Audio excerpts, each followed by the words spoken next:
Hello. Is that it? Are we live? We're live. Awesome.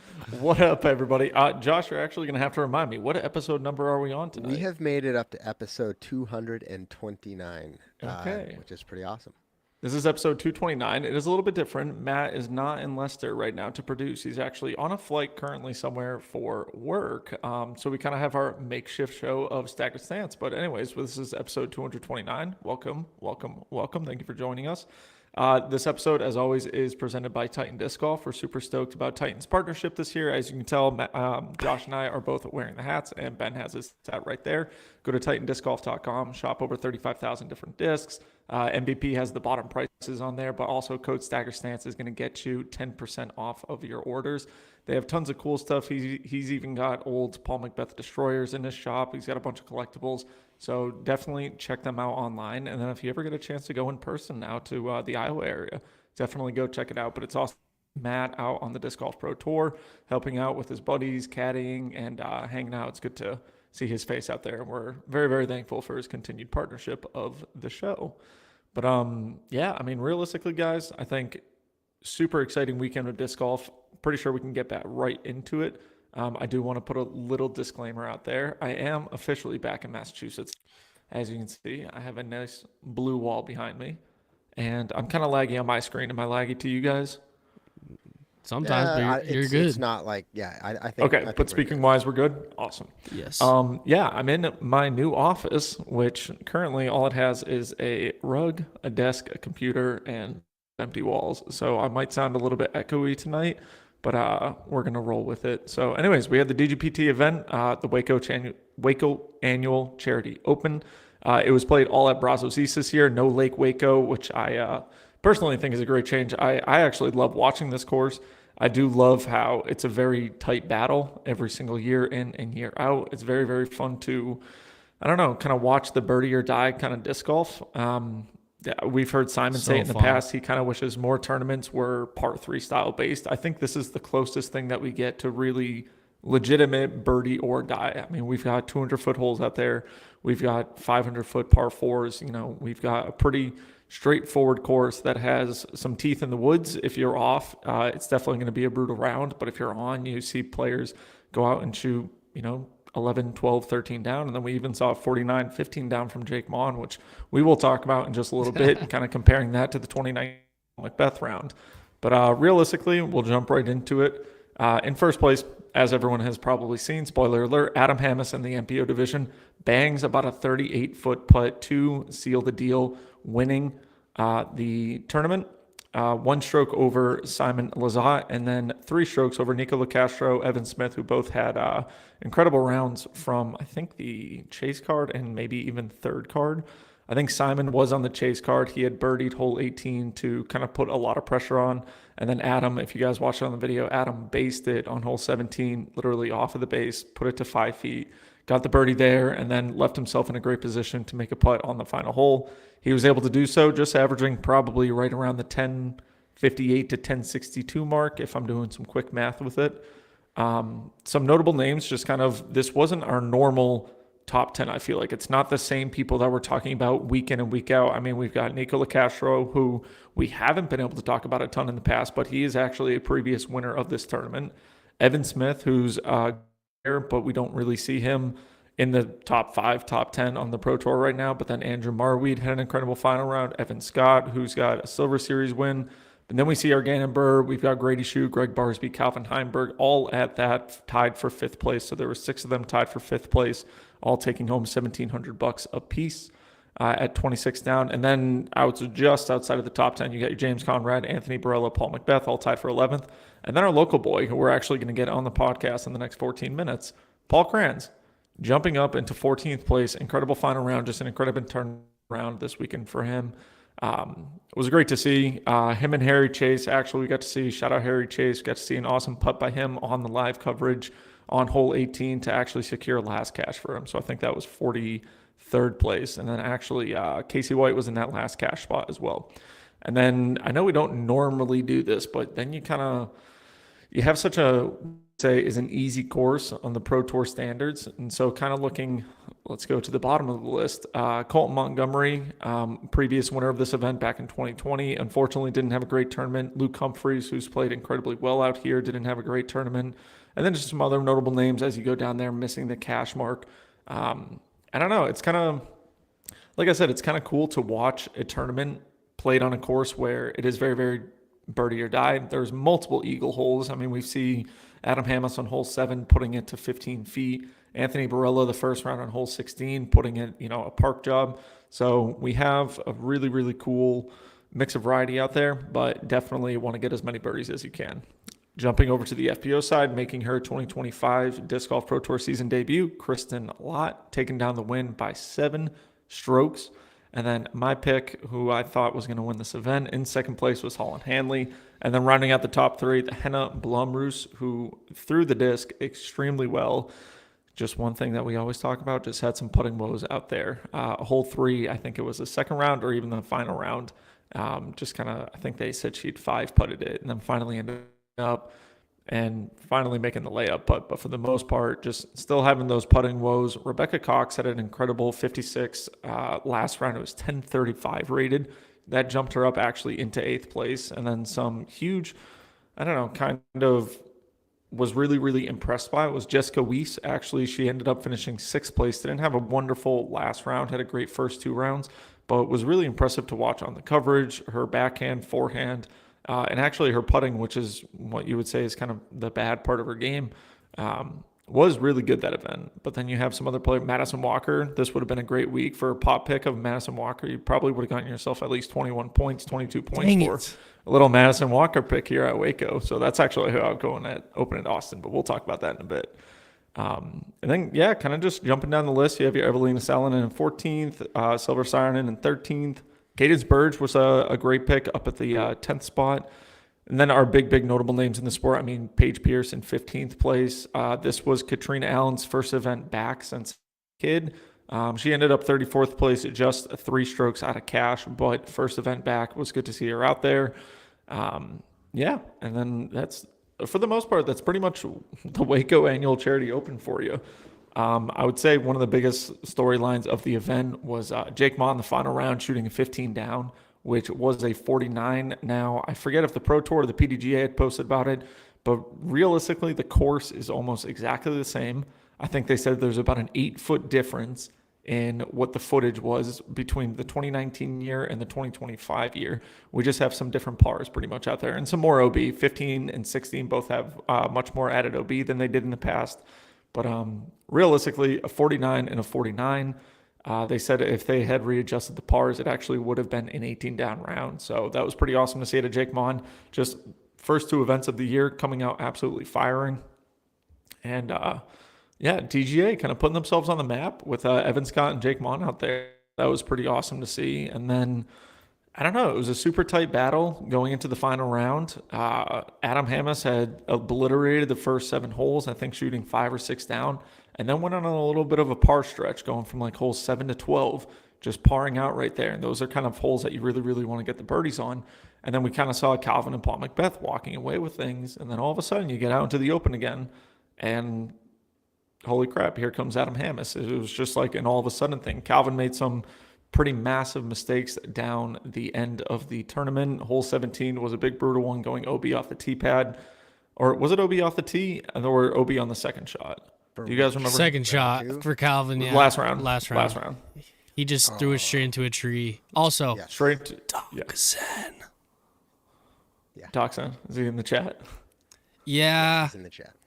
It was one of my I just felt the need to shout him out. super chat goals. Yes, that was my thing. Yeah, Calvin threw right. But that's because he had already hit a tree and he was trying to do a hero shot up and over, which it was probably really his only option. At that point, yeah. But I mean, that's, almost an impossible shot. I mean, he could. I can also envision him completing the shot as well, but almost impossible. Would have been wild actually seeing that completed. That would have put a ton of pressure, I think, on everyone else as well, making that shot. But the second he hit that tree, it's kind of, Adam was in a good position. I don't want to say he was in a perfect position, but he did execute that second shot flawlessly. Like I said, put it to within 5 feet of the basket. And then we got to hole 18. And this hole, watching the cards, I loved watching all the cards teeing off on 18. there were tons of big, powerful throwers out there who left the disc well short, just dropping into the middle of, the pond on 18 right there. Simon putting it to, 15 feet, 20 feet or so. And then Adam having to birdie the hole, missing that, if he misses that putt, they're going into a playoff, more than likely playing holes 15, 16, 17, 18, or 15, 18. I don't know exactly how they're going to do it, but they usually start playoffs over on 15. So out there. I'm getting word from our sideline reporter that Calvin's first shot was OB on 17, and his second shot. Second shot. Yeah, I thought he seemed so far away from the OB for that second shot. That's why I was watching it, but I guess I just didn't realize he threw OB the first shot. Well, because he took the line of play backwards. Oh, okay. Yeah, he took the line of play backwards at that point. That's why I was confused. That's why I had you confused. He's trying to find the gap to get. Yeah, because he was nowhere near OB. Line, yeah. Oh, okay, got it. All right, he knew the rules. So, Nick, I'm sure there's even more, and we'll cover it. So that's an awesome recap. So, and there's still so much more to cover.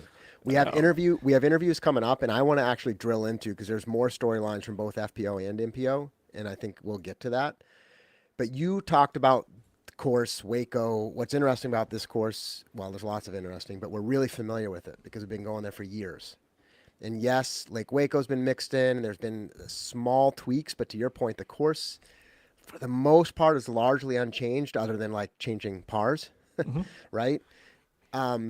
So this has kind of been talked about, but maybe Ben, I'll ask you, and Nick, you can of course weigh in, but do you like, this course is really quite different than most courses that we're seeing on the tour now. It's almost standalone unique. Yeah. As far as length, and I have mix of technicality. I have an opinion on this. Yeah. So what do you, I guess first of all, what do you think about the course itself? And then what do you think about it being on the Pro Tour? Yeah. So, when I talk to people and sometimes pros, some of them really like WACO, some are like, why is this on the Pro Tour? It's birdie or die or whatever. And this year has proven to me, and should be proven to everyone, that WACO is here to stay on the Pro Tour, solely because it's always a super exciting finish. I remember I text you guys, watching the coverage, thinking, this is one of the best tournaments I've ever watched, because I think it was 10 people within one stroke of the lead. It was 28, then 20, 27, 27, 27, 27, 27, 20. Yeah. It was the DG and leaderboard. It was crazy. Even show all the people in. Yeah. And you didn't know who was going to win. Yeah. I literally had zero. If you guessed on hole 15 or 14 that Adam Hammes was going to win, it was probably if you're into odds, it was probably plus 1,000, because it was Calvin. It was clearly Calvin or Macbeth, or even Simon was birdieing out. That's why I think WACO is here to stay. I think it's so exciting for the finishes. Is it birdie or die? Yes, but that's what creates the excitement and the pressure. I mean, you saw the people crumble, and you also saw people excel. The fact that Simon, I think it was on hole 17, even on hole 16, threw a backhand upshot, super touchy, and almost pinned one of them, and then almost pinned the one before. That's the disc golf I want to see. In my head, I realized how hard of a shot that is, to throw just a 250, 300 foot smooth shot, and he pins it with the pressure going on. That was getting really exciting. And then the fact that Hammes was on his tail, it was such a good ending, and is probably, in my opinion, the best, one of the most exciting tournament finishes I've ever seen. Yeah, and and birdie or die does not mean easy, right? Can we acknowledge that? I mean, for the you pros, see it's different. Yeah. Well, right. I mean, again, easy relative, but what I mean is you see them coming down the stretch, and they're not even all executing. So you can't tell me it's Ham easy. is on the power line hole or whatever power box hole. Yeah. 15 chunks at OB, terrible shot. Right. Yeah. So birdie or Paul die. Missed the Mando on 13. Holes that we're talking about. They're talking about how people got to go out and even eagle that hole. Right. He hits the trees on the left hand side, kicks it straight OB to the right, misses the Mando. I mean, those are. So. Go ahead. Yeah. No. Exactly. Yeah. I would say so. Birdie or die. actually like ups the pressure, which is a different kind of dynamic, Correct. right? Yes.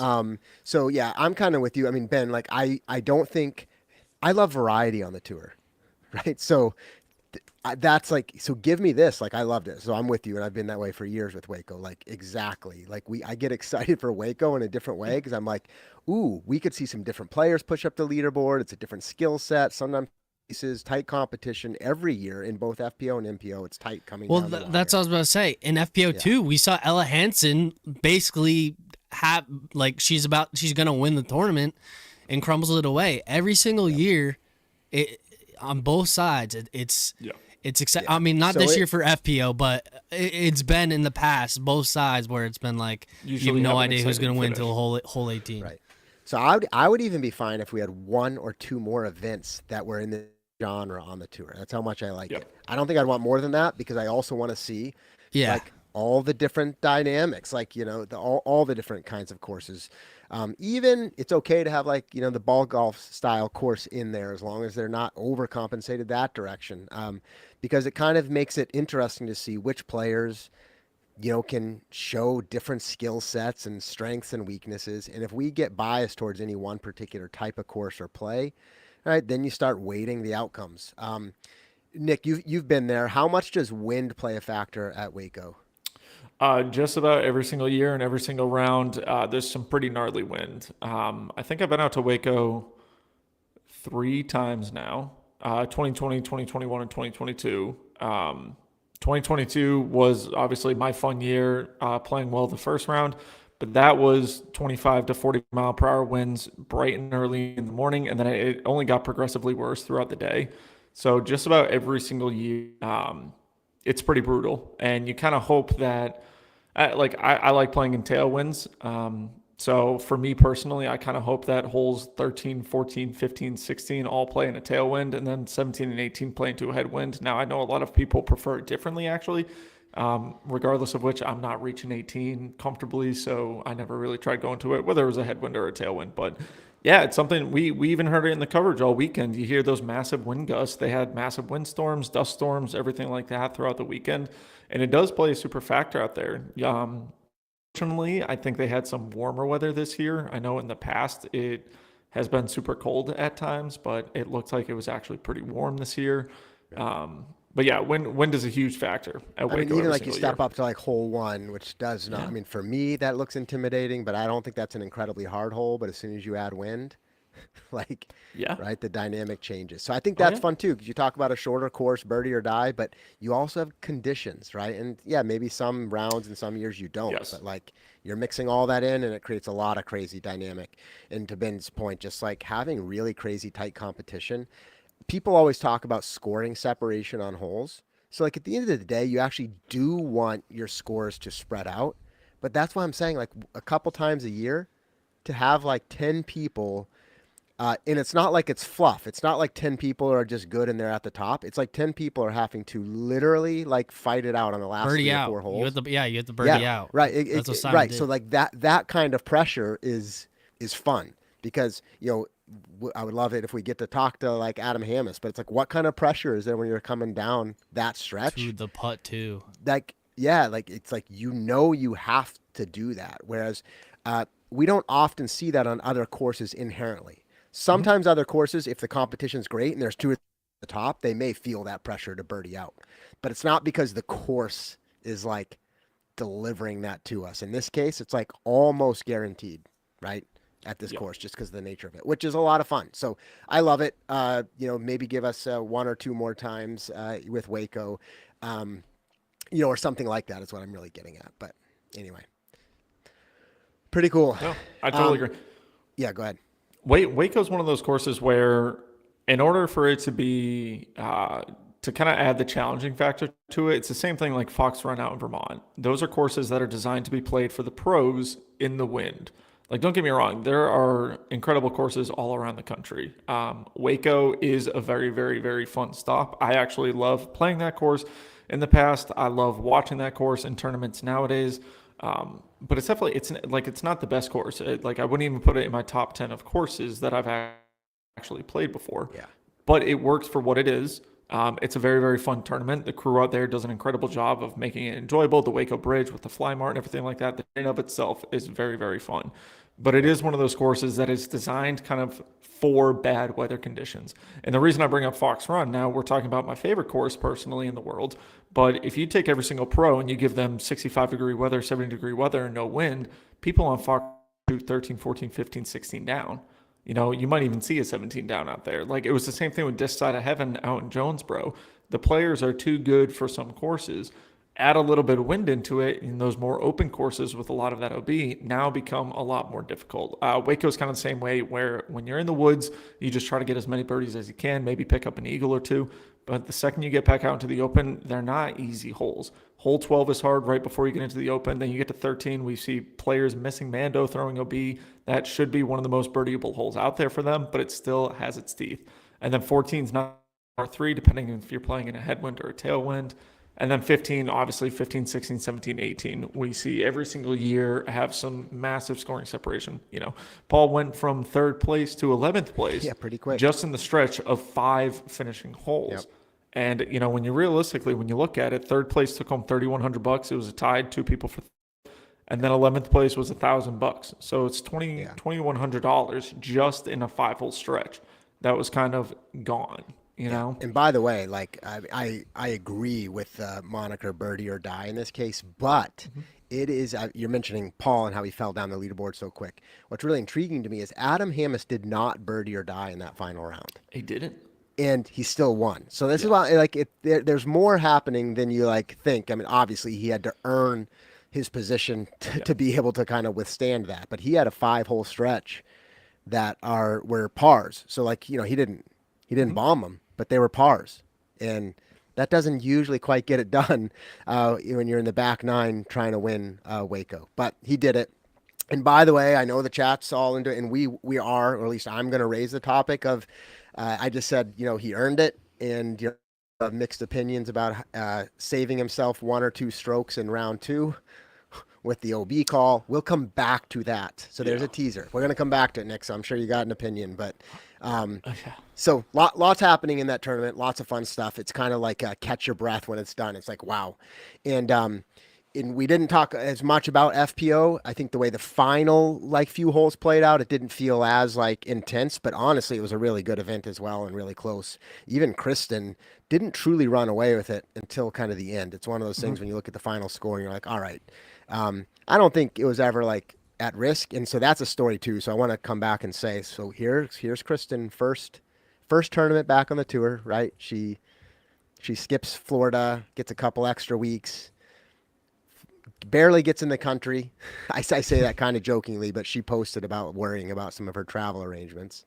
And then just pretty much hits the beginning of her season. What's the FPO field thinking? I don't know. Yeah, I mean, I think unless we're bringing Paul in right now, just to kind of really, harp on that really quick, it was, and we'll talk about this after the interview, but it was it felt like putting woes for Kristen Tatar inside of Circle 1. And she still won the tournament by, 7 strokes? And that was with what we could consider a bad putting tournament from her. So it's kind of crazy that still winning by 7 strokes with the bad putting. I mean, like I said, we'll talk more about it afterwards. But Ben, are we good? Let's bring Mr. Krans. I say Mr. I think Mr. Krans is actually in the chat. Probably. So, but we got Paul Krans, and so I mean, we say local because originating from the Northeast, right? Paul, what's your actual is it Connecticut technically? No, I live in Dudley, Massachusetts, which is right on the line. Yeah, it's touching Connecticut. Yes, okay. You've been on the show before, and I know you even mentioned, your property's right there. But obviously, you know Nick and you know Ben, and Matt's not here tonight. I know you know Matt fairly well. But so I'm sure we'll kind of bounce a few things. So first of all, congrats on a great tournament. Thank you. Especially a great final round, which is part of the equation. Yeah. So I just a few things to kind of ask from your perspective. So last year was I'm going to call it your inaugural year on the tour. I know you played a few pro tour events before, but last year full swing ahead. And then you start this year, you're 2 events in, And really, like compared to your first year, this is an excellent start. 26th Oh at yeah. Supreme Flight, and now 14th at WACO. So how are you feeling? That's such a generic question, but just like really curious. Like last year was a grind, and here you are starting out. Like, what's like your emotions and your mindset after these two events? Yeah, I mean, to start out, I would say last winter I focused so hard on preparing for the season. And, in Massachusetts, it's Yeah, always cold and tough. windy and, junk weather. So I practiced too much and my game wasn't conditioned for the tour. It was just conditioned. I thought it was conditioned for the tour, but it wasn't. So this winter, I focused more on body health, working out in the gym 5, 6 days a week. I've really only played Team Challenge throughout the winter. I would practice Yep. like a couple days before Team Challenge just to get warmed up. So I'd say I probably only played like 15 legit rounds um, through the 3 months of the winter. Um, so I think that's the big difference in, I guess my early, better signs of playing. But I also think it's, I've lived this lifestyle for 9 months last year, and taking time off back home and then getting back out on the road, like I was already prepared mentally for what it's like. Just like the whole schedule of it, going to Planet Fitnesses. Like before joining this call, I drove to Planet Fitness, so Nice.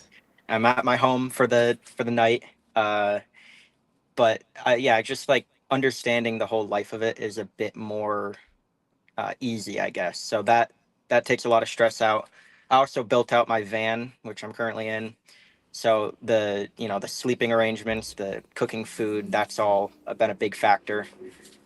So basically, I have to think less, and I guess my play has been showing that. But I'm also just more confident in myself because, like I said, I've been working out. I feel stronger. I'm a bit bigger than I used to be. I think I'm up like 10 pounds of Nice. muscle. So that there's a lot of factors into how I've been playing, but I have yet to actually play a tournament. I mean, we're only two events in, but I have yet to actually Yep. play a tournament where I like put the whole thing together. Um, and last year, if I played like that, it would have put me in like 80th. So to see the difference show up in like, I don't put together a tournament, but I come in 14th. That feels really good. Yeah. Again, congrats. Many of us watching the scoreboard or some of the live coverage. I was actually with Matt yesterday, and I'm like, wow, look at this final round. So you mentioned you haven't put out of the two tournaments, you haven't put a full tournament together. I think that's how you said it. Yep. But how did you feel about that specific last round at Waco? Like, was that putting it all together, or do you still feel like you left stuff out there? I left a lot out there, to be honest. I was very close to shooting a 15, like 2 inches off on a couple approaches was 14 under, and then I missed a 30 footer in no wind, and that would have been the 15 under. So I uh, I made mistakes, but my putting was really good. I think hole 4, 5, and 6, I hit circle two putts. So like a 50 footer, a 35 footer, and then a 45 footer all in a row. Hmm.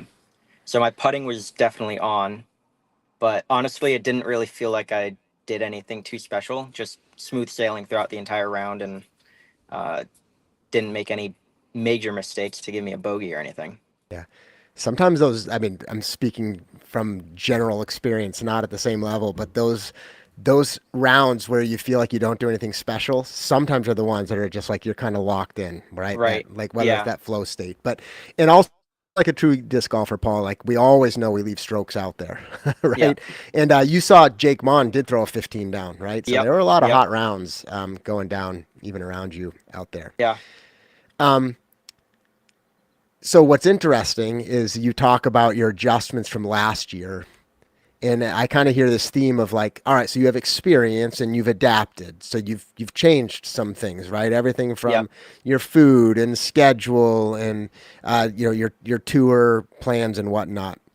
And so if that's the equation to continue to get better, what are you still working on now to say, hey, this is where I could still continue to adjust? And I don't just mean tour lifestyle, but even on the course. Like, are you just thinking it's got to all click, or are you actually pursuing like still something specific to try?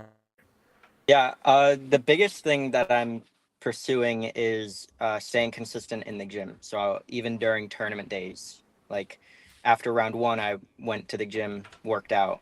I took, Saturday, Sunday off like I normally do, but staying consistent, working out, working on your body, and continuing the strength is is something that I'm focused on a lot right now.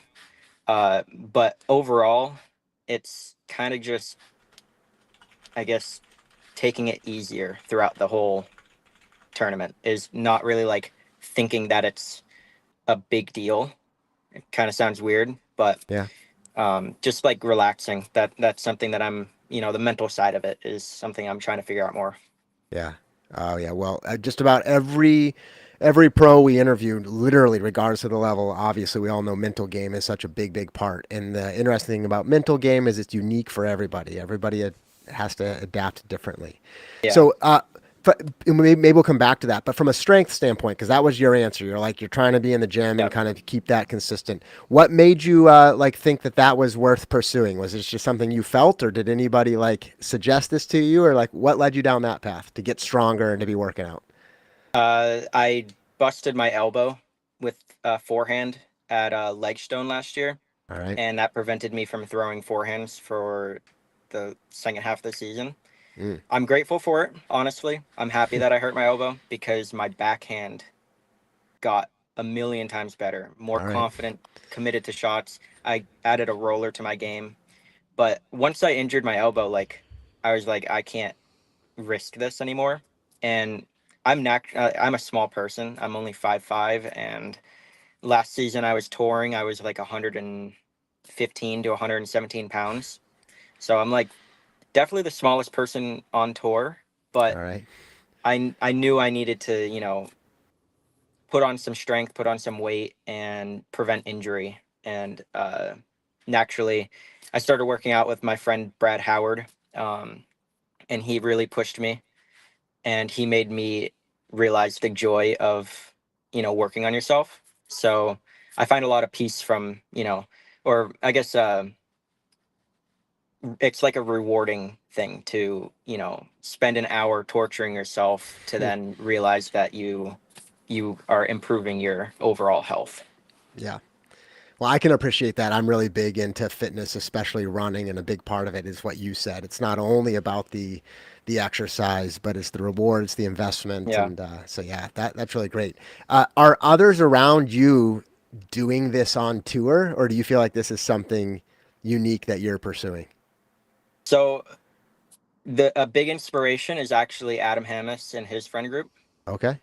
Adam, I don't know if many people know this, but Adam was in the gym almost every tournament night of the WACO weekend. Okay. So he shoots hot round day one in the gym, working out, grinding away. He shoots good day two. I don't know if he took an off day, but I'd assume during tournament weekends, even during tournament days, whatever, like he's in the gym grinding away. So it's like Adam, AB, Austin Turner, Ezra Aderhold, Jacob Curtis. Like those are the five that I see consistently working out. All right. And they're kind of like an inspiration of like, oh, don't be scared of a sore muscle. You're working on your body. You're strengthening yourself. If you stay consistent, you're only gonna get stronger, not weaker. So it's like, those five guys are definitely an inspiration. Like obviously, pro disc golfers shower in Planet Fitness, and that's like people who van life. They use Planet Fitness for showers and stuff. But to walk in to go take a shower and see them working out, it's like, oh wow, these guys are actually like grinding away, and they're competing at the top. So, Right. I mean, as an athlete, you're supposed to, work on your body and strengthen it, not just practice. Yeah. Well, that's interesting. Yeah, and observing other people successful on tour is probably a good way to adapt some of your own things. So, Yeah. um, so this is always like this is kind of a generic and a tough question because I kind of know what the answer is, but I'm curious, Paul, like what's your expectation? Like so it's a good strong start. Do you feel like you've leveled up from last year and now like this is your goal, right? Like 26th, 14th, top 10s, whatever it may be. Like where's your mind from a competitive standpoint as you're like I assume you're playing this weekend in Austin and the rest of the Yep. tour. So like where's your mindset at like heading into these events? What are you expecting? Well, to be fairly honest, I my only goal this year is to be happy on the course. All right. Um, and wherever I place, as long as I achieve that goal of uh, not letting myself down and like I'm trying to prevent anger. I don't want to do this as a career path, play bad and be angry. Hmm. So the whole goal for me is to just go out there and enjoy myself. And I think it's already proving that that mindset is helping me play better. Obviously, I do want to get high placements and make it into the tour championships and all those things. I already got into USDGC through City of Mobile, so I don't have to worry about that. Nice. My curtain fell down. Um, I don't have to worry about that. But overall, it's just enjoy myself. I don't want to spend this year regretting, wasting my time and getting mad at myself all year. So, Yeah. but Cool. yeah, Well, mindset, I've already acknowledged it twice here, and you're saying it. Mindset is such a big thing. So, yeah, love to see it. Plus, like, not only that, Paul, if your goal is to, I forget exactly what word you just used, but to have fun and enjoy it, yeah, regardless of the actual results, which hopefully are great, but you're going to yeah, enjoy it more. And that's just more fulfilling in general, right? Like, even if right, you don't pop into the top 10, hey, if you're having a good time, you're having a good time. So I love right, hearing that exactly. mindset. Yeah, I'm gonna ask you something simple and then open it up to Nick or Ben to either Okay. ask or comment. But there's a little bit of chatter in the chat room, and I don't know where it comes from. People are saying, hey, do you still drink chocolate milk while you're out on the course? So is this a thing, Paul? Have you done that in the past? Not on the course, Okay, all but right. I will always have a Fairlife chocolate milk in my fridge. All right. Awesome. Well, again, I do a fair amount of like long distance running and I don't drink a lot of chocolate milk in general. And Paul, after a really hard, intense workout, I don't think there's anything better than a good cold chocolate milk. So I I'm in know. that camp. It's my happiness drink. Plus, I just say like I'm sure it has all the sugars and stuff, but it has the protein, and I got to rebuild Yeah. my muscles, so I'm all Yep. I'm all good there. All Yep. right, Nick, Exactly. Just Nick, what do you find got the for good your friend excuse out Paul of it. here? Yeah, exactly. Yeah. I just had some chocolate milk tonight. Anyways, so what's up, Paul? Great How's it going? tournament. Good. Thank you. So kind of one of the simple questions I have. You went from Olympus to Supreme Flight Open, playing right out there, and then going into WACO. Just talk about the differences that you've seen so far in the first two courses of the year, and then I have a follow up question after that. Are you saying like changes to the courses or just No, like no, just the it's your second year touring, right? yeah. And so you've played the courses both times now. I would say kind of the main differences, and I guess kind of more so my follow up. Does Waco to you belong on the Pro Tour? And the way that I'm asking that is in the sense of we've talked about how we like seeing birdie or die courses. We were just talking about it before you jumped on how it was a really, really exciting finish in the MPO and usually in the FPO division as well. But it's a very, very exciting tournament, I think, to watch personally on Yeah. DGN and on YouTube. So give us your opinion as the touring pro going out to these courses. How do you feel about them? And Yep. specifically Waco. Yep. So Olympus, first of all, great starting tournament of the year. I heard it described many times as it kicks your butt into shape real quick. So for it to be the first event and how challenging it is, it really gets the players locked in a lot quicker. So I think Olympus as the first event is amazing. Um, I think we should stay in Florida longer instead of just going out to Waco right away.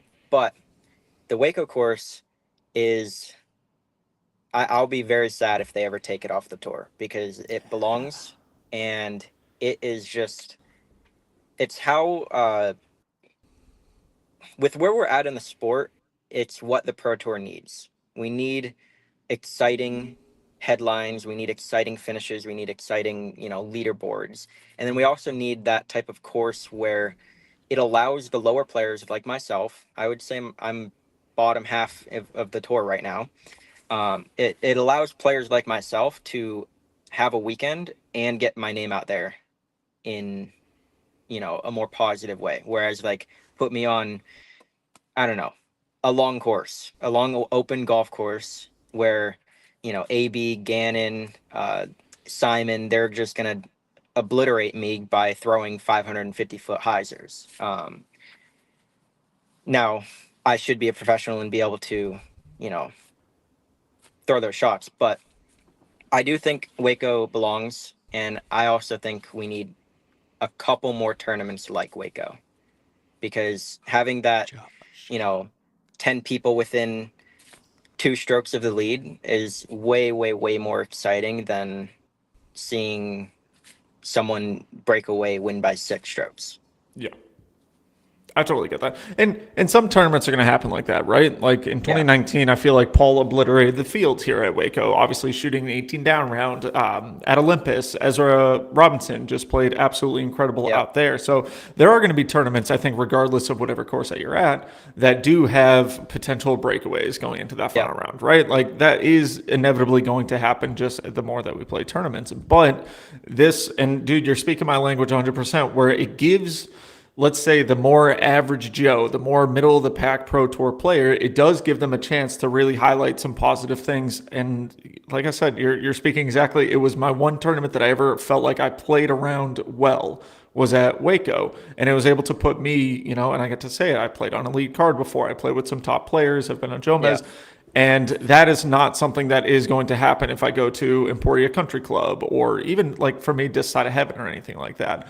And Yeah. so that's where, and like Simon's talked about in the past, having these par three style courses. And it's funny too, because a lot of the par fours at that course are what we would consider more simple par fours. Hole 7, hole 10, hole 13 are more simplistic. Even 15 now with the OB that they added are kind of simplistic par fours. And then kind of looking at your final round, Paul, those were the par fours that unfortunately that final round you did miss. 7 you Right. got the par on, 10 you got the par on. And right there is 2, even potentially 3 strokes. I don't know if you go for the eagle on hole 7.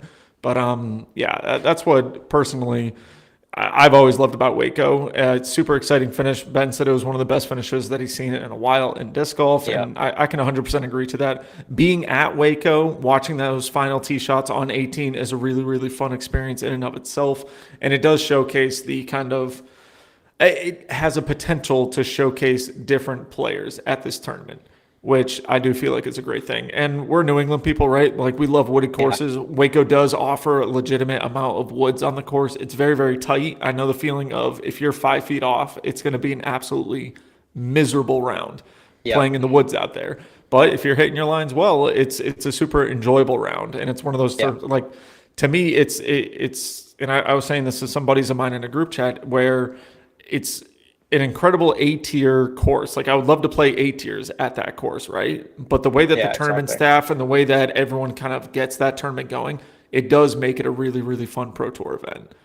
So Yep. same thing. I'm hoping that it stays for a while. Yeah. Going into, now the Open at Austin, I feel like we're going to make a pretty drastic change in the style of courses that you're playing. Do you prep for tournaments any differently than how you prepped for Waco? No, not really. I'm just gonna end up playing one round at each course, and play my disc golf, I guess. The big thing that I'm changing from like preparing for events is I'm focusing on throwing my lines, not Pro Tour lines. Last year, like I said earlier, how I was like conditioning myself for the tour, I was like almost changing my shot shapes because I've watched these top players throw these crazy lines all the time, and um, it's just not how I play. So when I go to these courses, no matter what it is, no matter how it plays, like my mindset is what I'm good at. So whatever pops up in my head first, like if it's a forehand, you know, low ceiling shot or straight shot, backhand hyzer flip, whatever it is, like that's my prep for the tournament is focus on throwing my lines, not what the Pro Tour expects. 100%.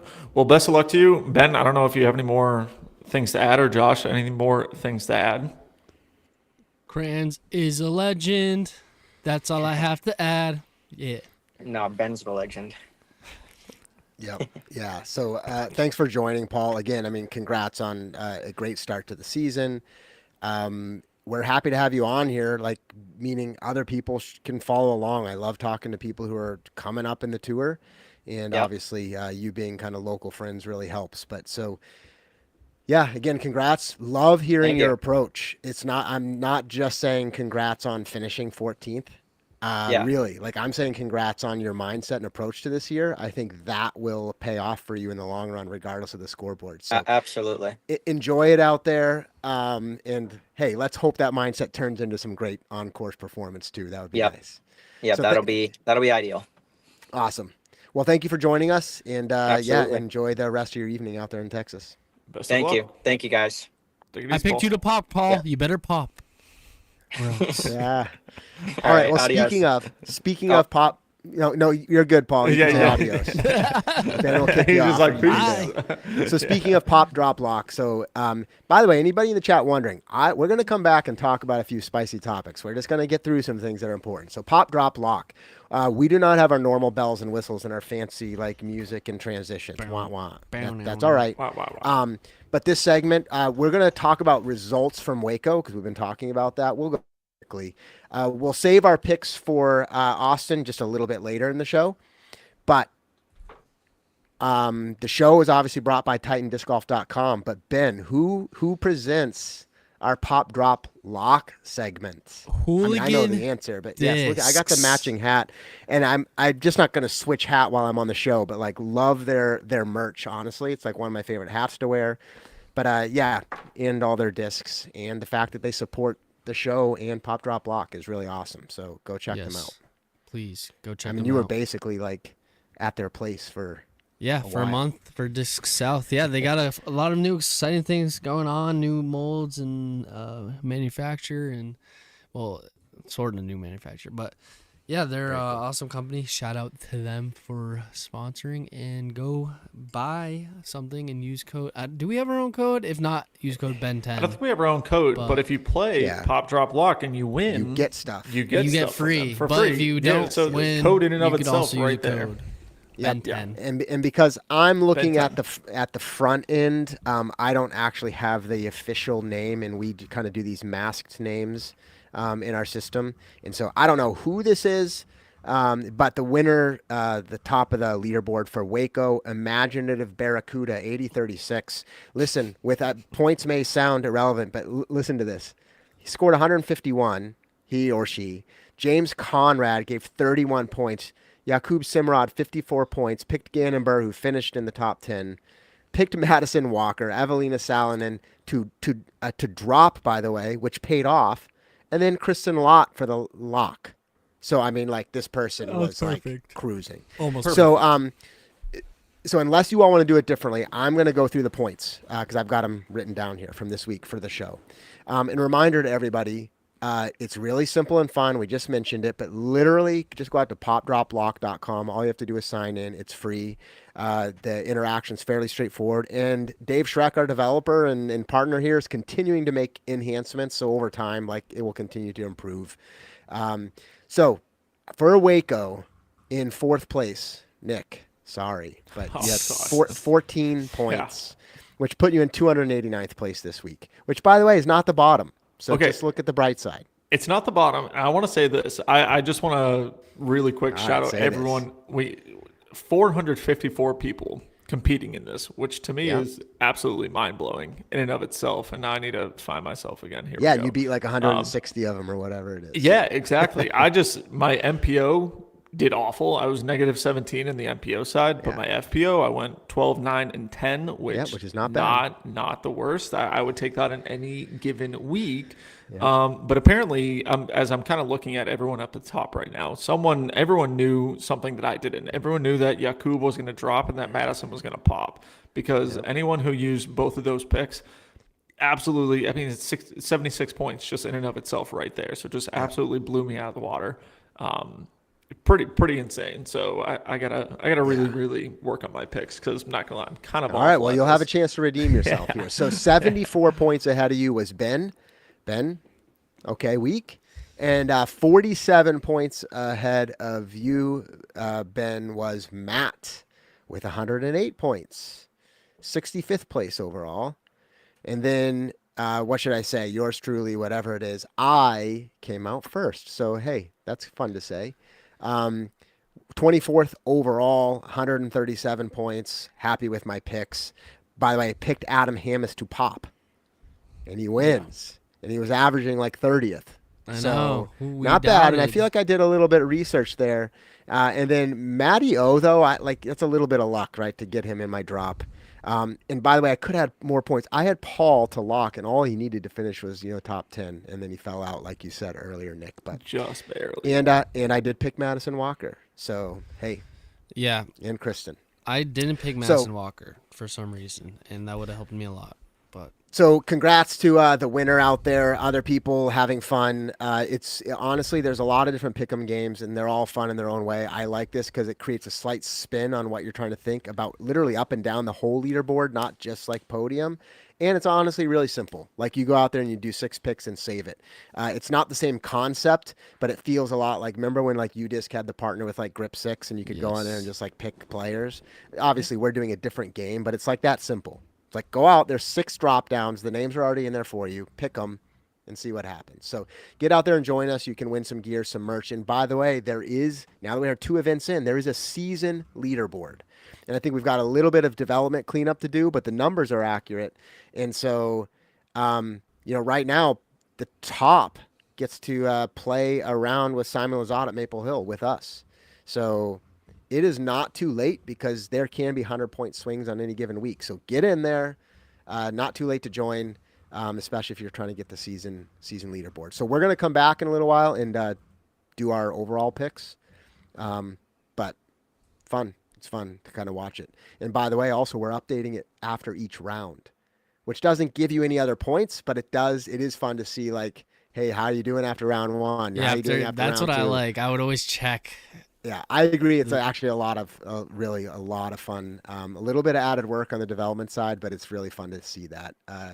And we are getting close. I don't want to fully announce it. We've kind of mentioned it before, but allowing you to kind of like what I'm going to call favorite or like star other players on the leaderboard. So if you're out here playing with your friends, just favorite your friends, and then you can kind of just keep track of how you're doing against See them. exactly, yeah. Yeah, and then because there's 500 people out here playing, maybe you don't care about most of them, but if you could see if you're beating your friends, maybe put your own little side bet on it and have some fun with that. So it should be cool. Hey, free of charge, you get a chance to win some stuff, and then even at the end of the year, the big round with Simon Lazat and the Stagger Stance crew over at Maple Hill. Like I said, for you to log on to popdroplock.com, set up an account, or if you already have an account, just play it every single week. It's fun, it's enjoyable. Kind of looking at the season-long standings, I'm negative. I'm in like 1,300 place right now. Like, I think there's a lot of 0 points we got to work to remove. There are a lot of 0 points. Those The are people who haven't even registered who didn't play this year. The people who haven't even played yet are beating me, and that's pretty bad. As someone who's been involved in disc golf for a large number of years now, that's pretty bad. That people, yeah. So yeah, that's pretty funny. All right, so we have another interview coming up shortly. We'll keep tabs on that. But in the meantime, so I want to just talk about a couple specific things from the event. These are just kind of like random. I'm going to say random stuff. But did you see Adam Hammis's drive on hole 7? The final round? Yes. The one where he pretty much why am I parked hesitating now? But yes, when he put it all the way through the tunnel on a forehand, and it's the one that has the little like gully or valley with the steps that come up. I mean, other players have like done that, but like not very for often. Eagle? Oh, okay. Yeah, I mean, he one. practically parked it. I don't know the actual distance. Was he 10 feet away, whatever? But 15 feet at most, maybe. Yeah, and so not only are you getting the whole like tunnel, and then you're getting the flex, but then you're getting the height right?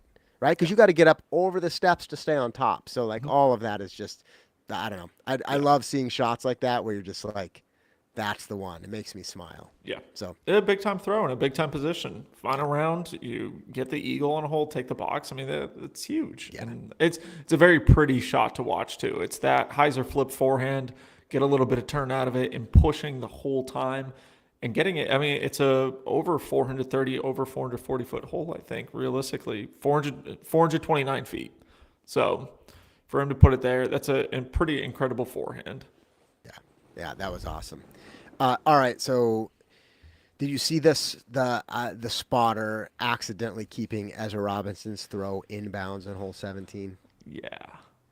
So look, Yeah. here's my take. You can react to this. I mean, Ben, Nick, say whatever you want. Yeah. I actually personally am kind of like over the online drama every time a spotter, makes a mistake. And what I just feel like unless the spotter's doing something like egregious, which by the way has happened, so I'm acknowledging that. But unless they do something egregious, then it's part of the game.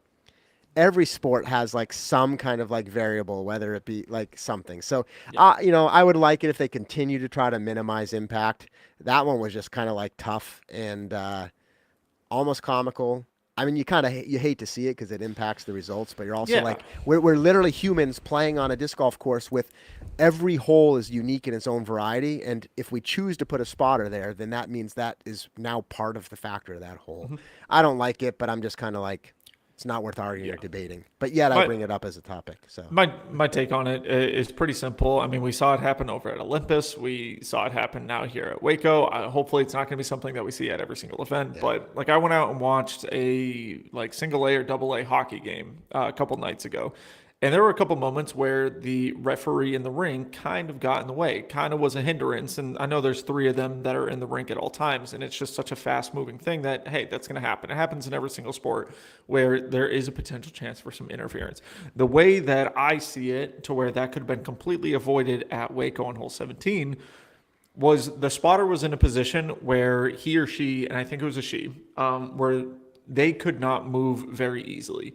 They were right up against the bank with the water to where they couldn't, jump out of the way to the right, behind them, forward, whatever. They were in what I would say is a bad spot. They were in a great spot to spot, but they were in a horrible spot to try to maneuver and get out of the way. So the way that I'm looking at it is have the spotter behind the basket, kind of on the far side of it, not towards the wood line, not towards the water, but on the back side of the basket.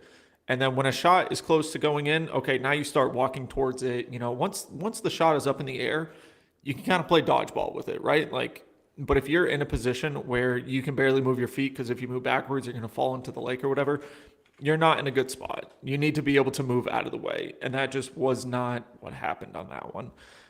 It is what it is. Don't get me wrong. It sucks to see it happen, but at the same time, hey, it helped out Ezra in a way, so good for him. There's not really much more. I don't think the online community needs to hold pitchforks and all that stuff and torches going after. Yeah, exactly. They will. But look, I actually think most people were pretty balanced about it. But at the end of the day, I'm like, hey, every time something happens you don't want to happen, you should reflect on it and say, how can we avoid it? So hopefully they think more about it. But I'm also like, yep, and we're playing disc golf. So guess what? Something happens. Yeah. All right. Did you see Nico LaCastro throwing left-handed on the hole 17? Insane. Yeah, very, very impressive. He's done a little of this before, so it's not entirely new to Nico, but that doesn't change me being impressive. Lefty. It's not like he was pinned up someplace and had to do a little pitch out forehand lefty, right? Like some people will do that. Mm-hmm. He's like, no, lefty would be the best throw if you have it here. So why don't I actually throw the disc lefty? And it's just awesome. Like that kind of stuff is super great.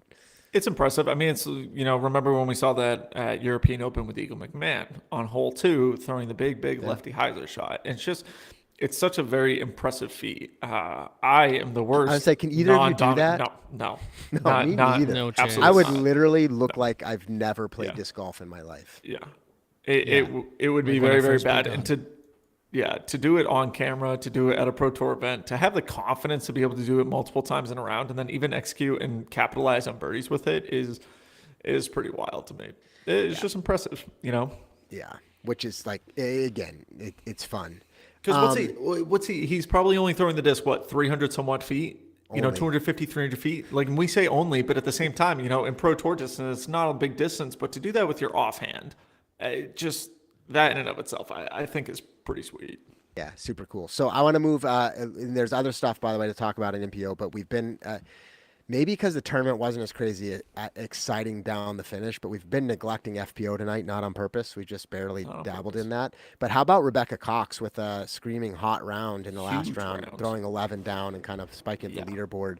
And I think we've talked about, we've only had 2 events this year, but we've talked about Rebecca and the way she even finished last year. Yeah. So I don't know. I still see a lot of promise. And so kudos to her kind of fighting her way up the leaderboard.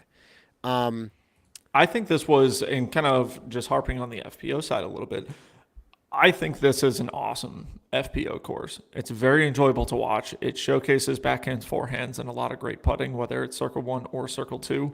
I know years and years ago we used to talk about, how do we make the tour better? How do we, create the MPO side better, and how do we create the FPO side better, right? And one of the things, like in the PGA and the LPGA, they play on different courses, or they obviously have completely separate tee boxes. The greens are pretty much the same, but for the most part, there's a lot of differences. In our sport, we are still at a point right now where everyone's traveling to the same exact venue. They're more often than not playing the same courses. One of the biggest things, like Ledgestone, does it to where they don't play Eureka Temp, they play Sunset Hills. And I think watching Sunset Hills in the FPO division is really, really fun compared to if they were to go out and play Eureka Temp. It wouldn't be that fun of a time. But I think WACO itself is a really enjoyable FPO course to watch. They do have a couple different tee pads that are slightly shorter, but all in all, you are watching the same lines, you're watching the same shots, different pars here and there. But realistically, like I said earlier, it does showcase the backhands, the forehands, the putting, and we are able to see that with a lot of these players. One of the biggest things, and this is actually MPO and FPO side, I was really kind of, I don't want to say impressed, but I want to say surprised at how many people go down the middle on hole 1 now. And we saw backhand putters down the middle. We saw backhand mids. We saw forehand, overstable utility drivers, or we saw forehand zones. We saw backhands, forehands, and then we also still got to see the spike hyzers. Anthony went with something really, really overstable, spiked it right into, right next to the basket. But it was really cool to see the different options year in and year out at this course. Elevated baskets are put in the right spots on the course, I think, personally.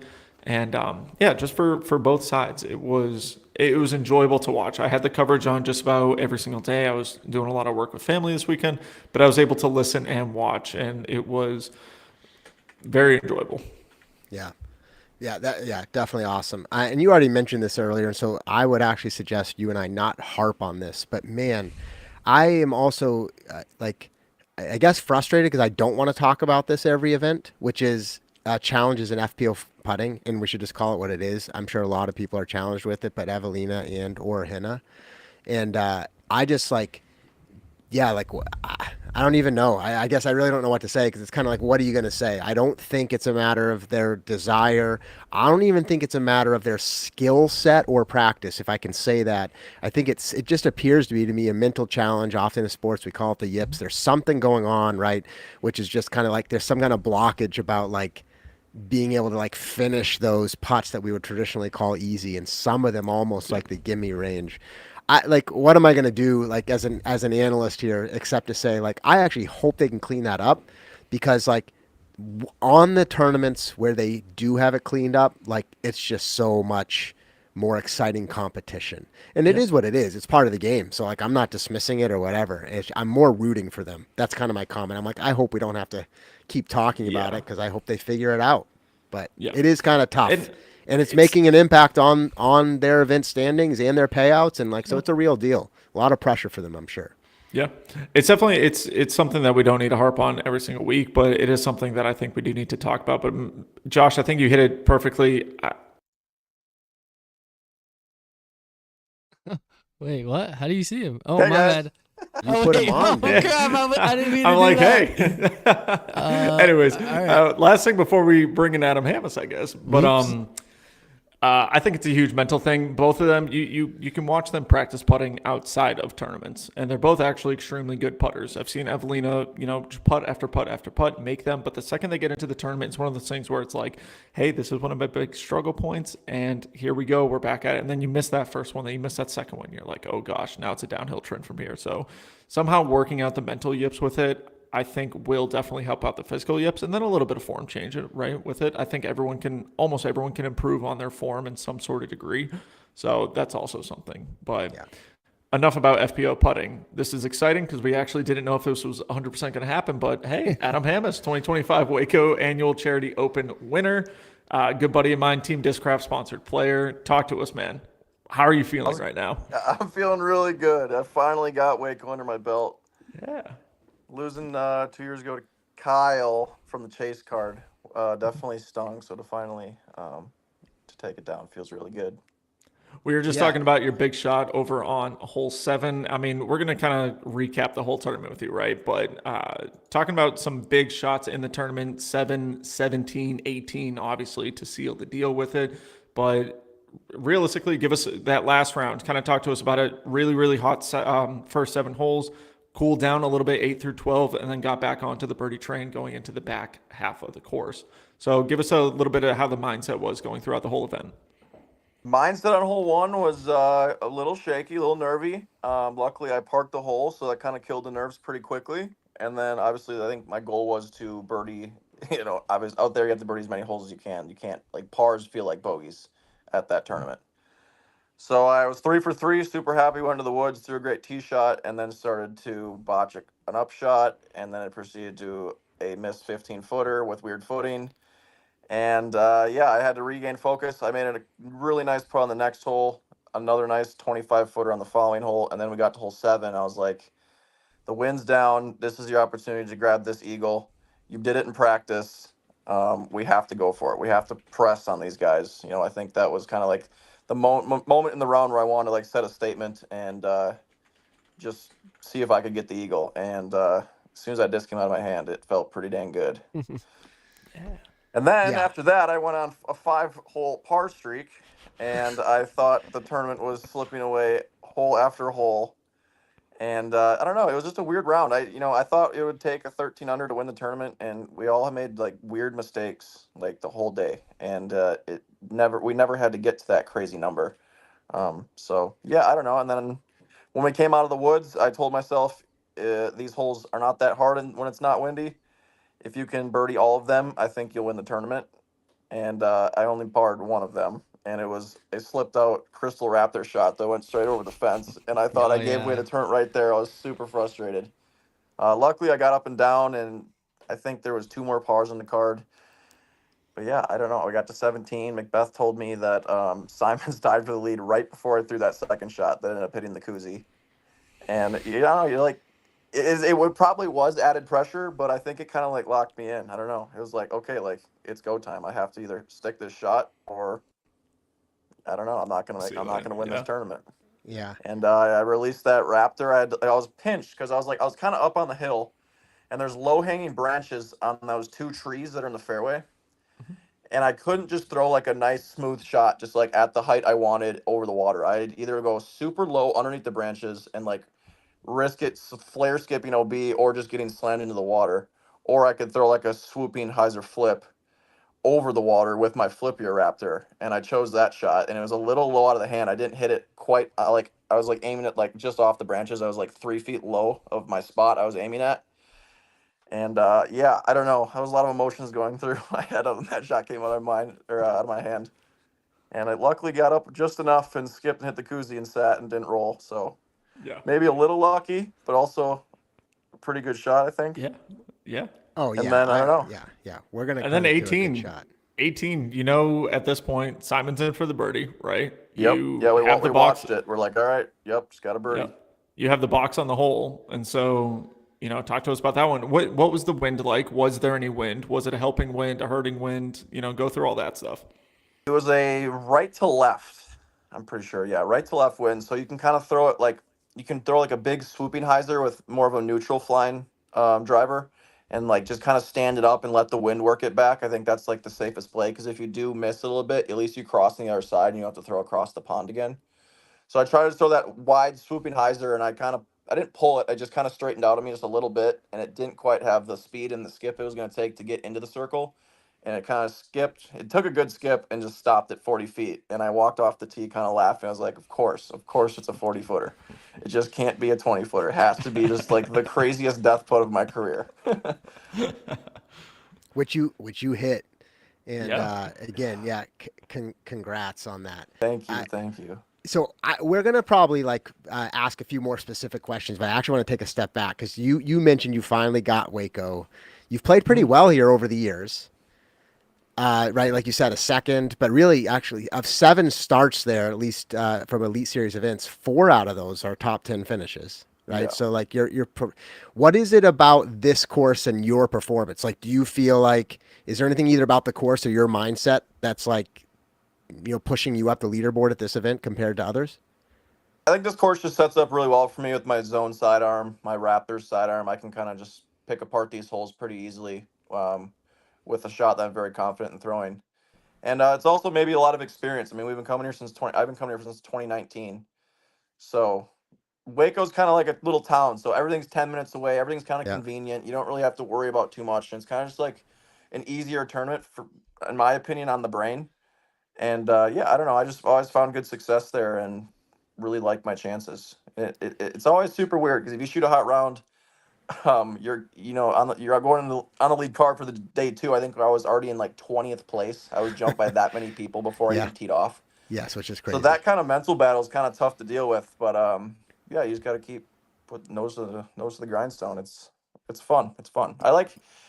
I've been pretty good at birdie or die golf in the past, and I think it's fun. Yeah, so we already talked about it. I probably won't elaborate here, but yeah, we all love it. It's crazy watching from here on the leaderboard. To your point, like I'm like, oh yeah, the lead card hasn't teed off, and people have already slid up and down, like you just said. It's crazy. And you mentioned birdie or die, and what I commented earlier, I'm like, it's interesting because we all feel that, but then you mentioned you had that stretch that was not birdie, like you had those 5 holes, par, par, par, par, par, which you said feel like bogeys. Which is interesting to your point. And you just said a minute ago to Nick, you said I had to regain focus. I'm just curious, like, is this just like you're just a competitor and so you're just like trying harder, or are you doing anything to regain focus? Because I saw some frustration on the course, Adam. Nothing crazy, but you were frustrated. Like, for sure. So how in the world do you like recalibrate yourself in the moment? Are you doing anything? It's just next shot, next hole. It's you got to put things in the past. Those pars sucked. They're not. I would throw it right in the middle of the fairway and botch a 200-foot easy approach shot, and then almost 3-putt on hole 10 at least. Yeah. But yeah, I don't know. I'm so confident out there. It's like any of these holes at any point I can birdie. So it's just a matter of executing and making it happen. And that course flows really well. So it was easy to get into a rhythm and kind of just cruise. And I think that's why I play well there. Yeah, that's awesome. So you mentioned you obviously watched Simon on hole 18 and Paul's comment, which again I think is pretty funny and or interesting. But before that, everything's tight. But were you aware of where Simon's score was, like in the last 5 or 6 holes, even, or was it really just down to? No, Okay. I was only worried about my card mates, and I had no idea Simon. Like I said, I had no idea Simon was in contention until I was standing over my second shot on hole 17. I was looking at the scores, but I was only looking at the people I had to catch, and I must have missed that Simon was right in there. I guess. All right. I mean, no hate to Well, Simon, it was kind of sneaky. I mean, we could see him having a good round, but it was kind of sneaky, right? I mean, the way birdieing out just kind of sneaks right up the leaderboard. All right, so you mentioned maybe it kind of helped you focus, but are you okay with competitors telling you what other players' score are in a crunch moment? Is that a good thing? I don't know. I don't know. I didn't really think of it like that. I just was like, okay, I believe it. Like this course is this course. I'm not surprised that someone's off the chase card doing something like that. Yeah. So I don't know. I didn't take it too. I don't know. I didn't really think about it. Paul said that, and then I just went and threw my shot. Yeah. And then he parked it. Yes, right. Well, yeah, exactly. Which again, you already narrated that a moment ago. You said whether it's luck or skill, but I mean, there's a lot of skill there. I mean, you bounced perfect, pinned it. The live commentators I think Brian erupted a little bit in a yell. So really exciting moment.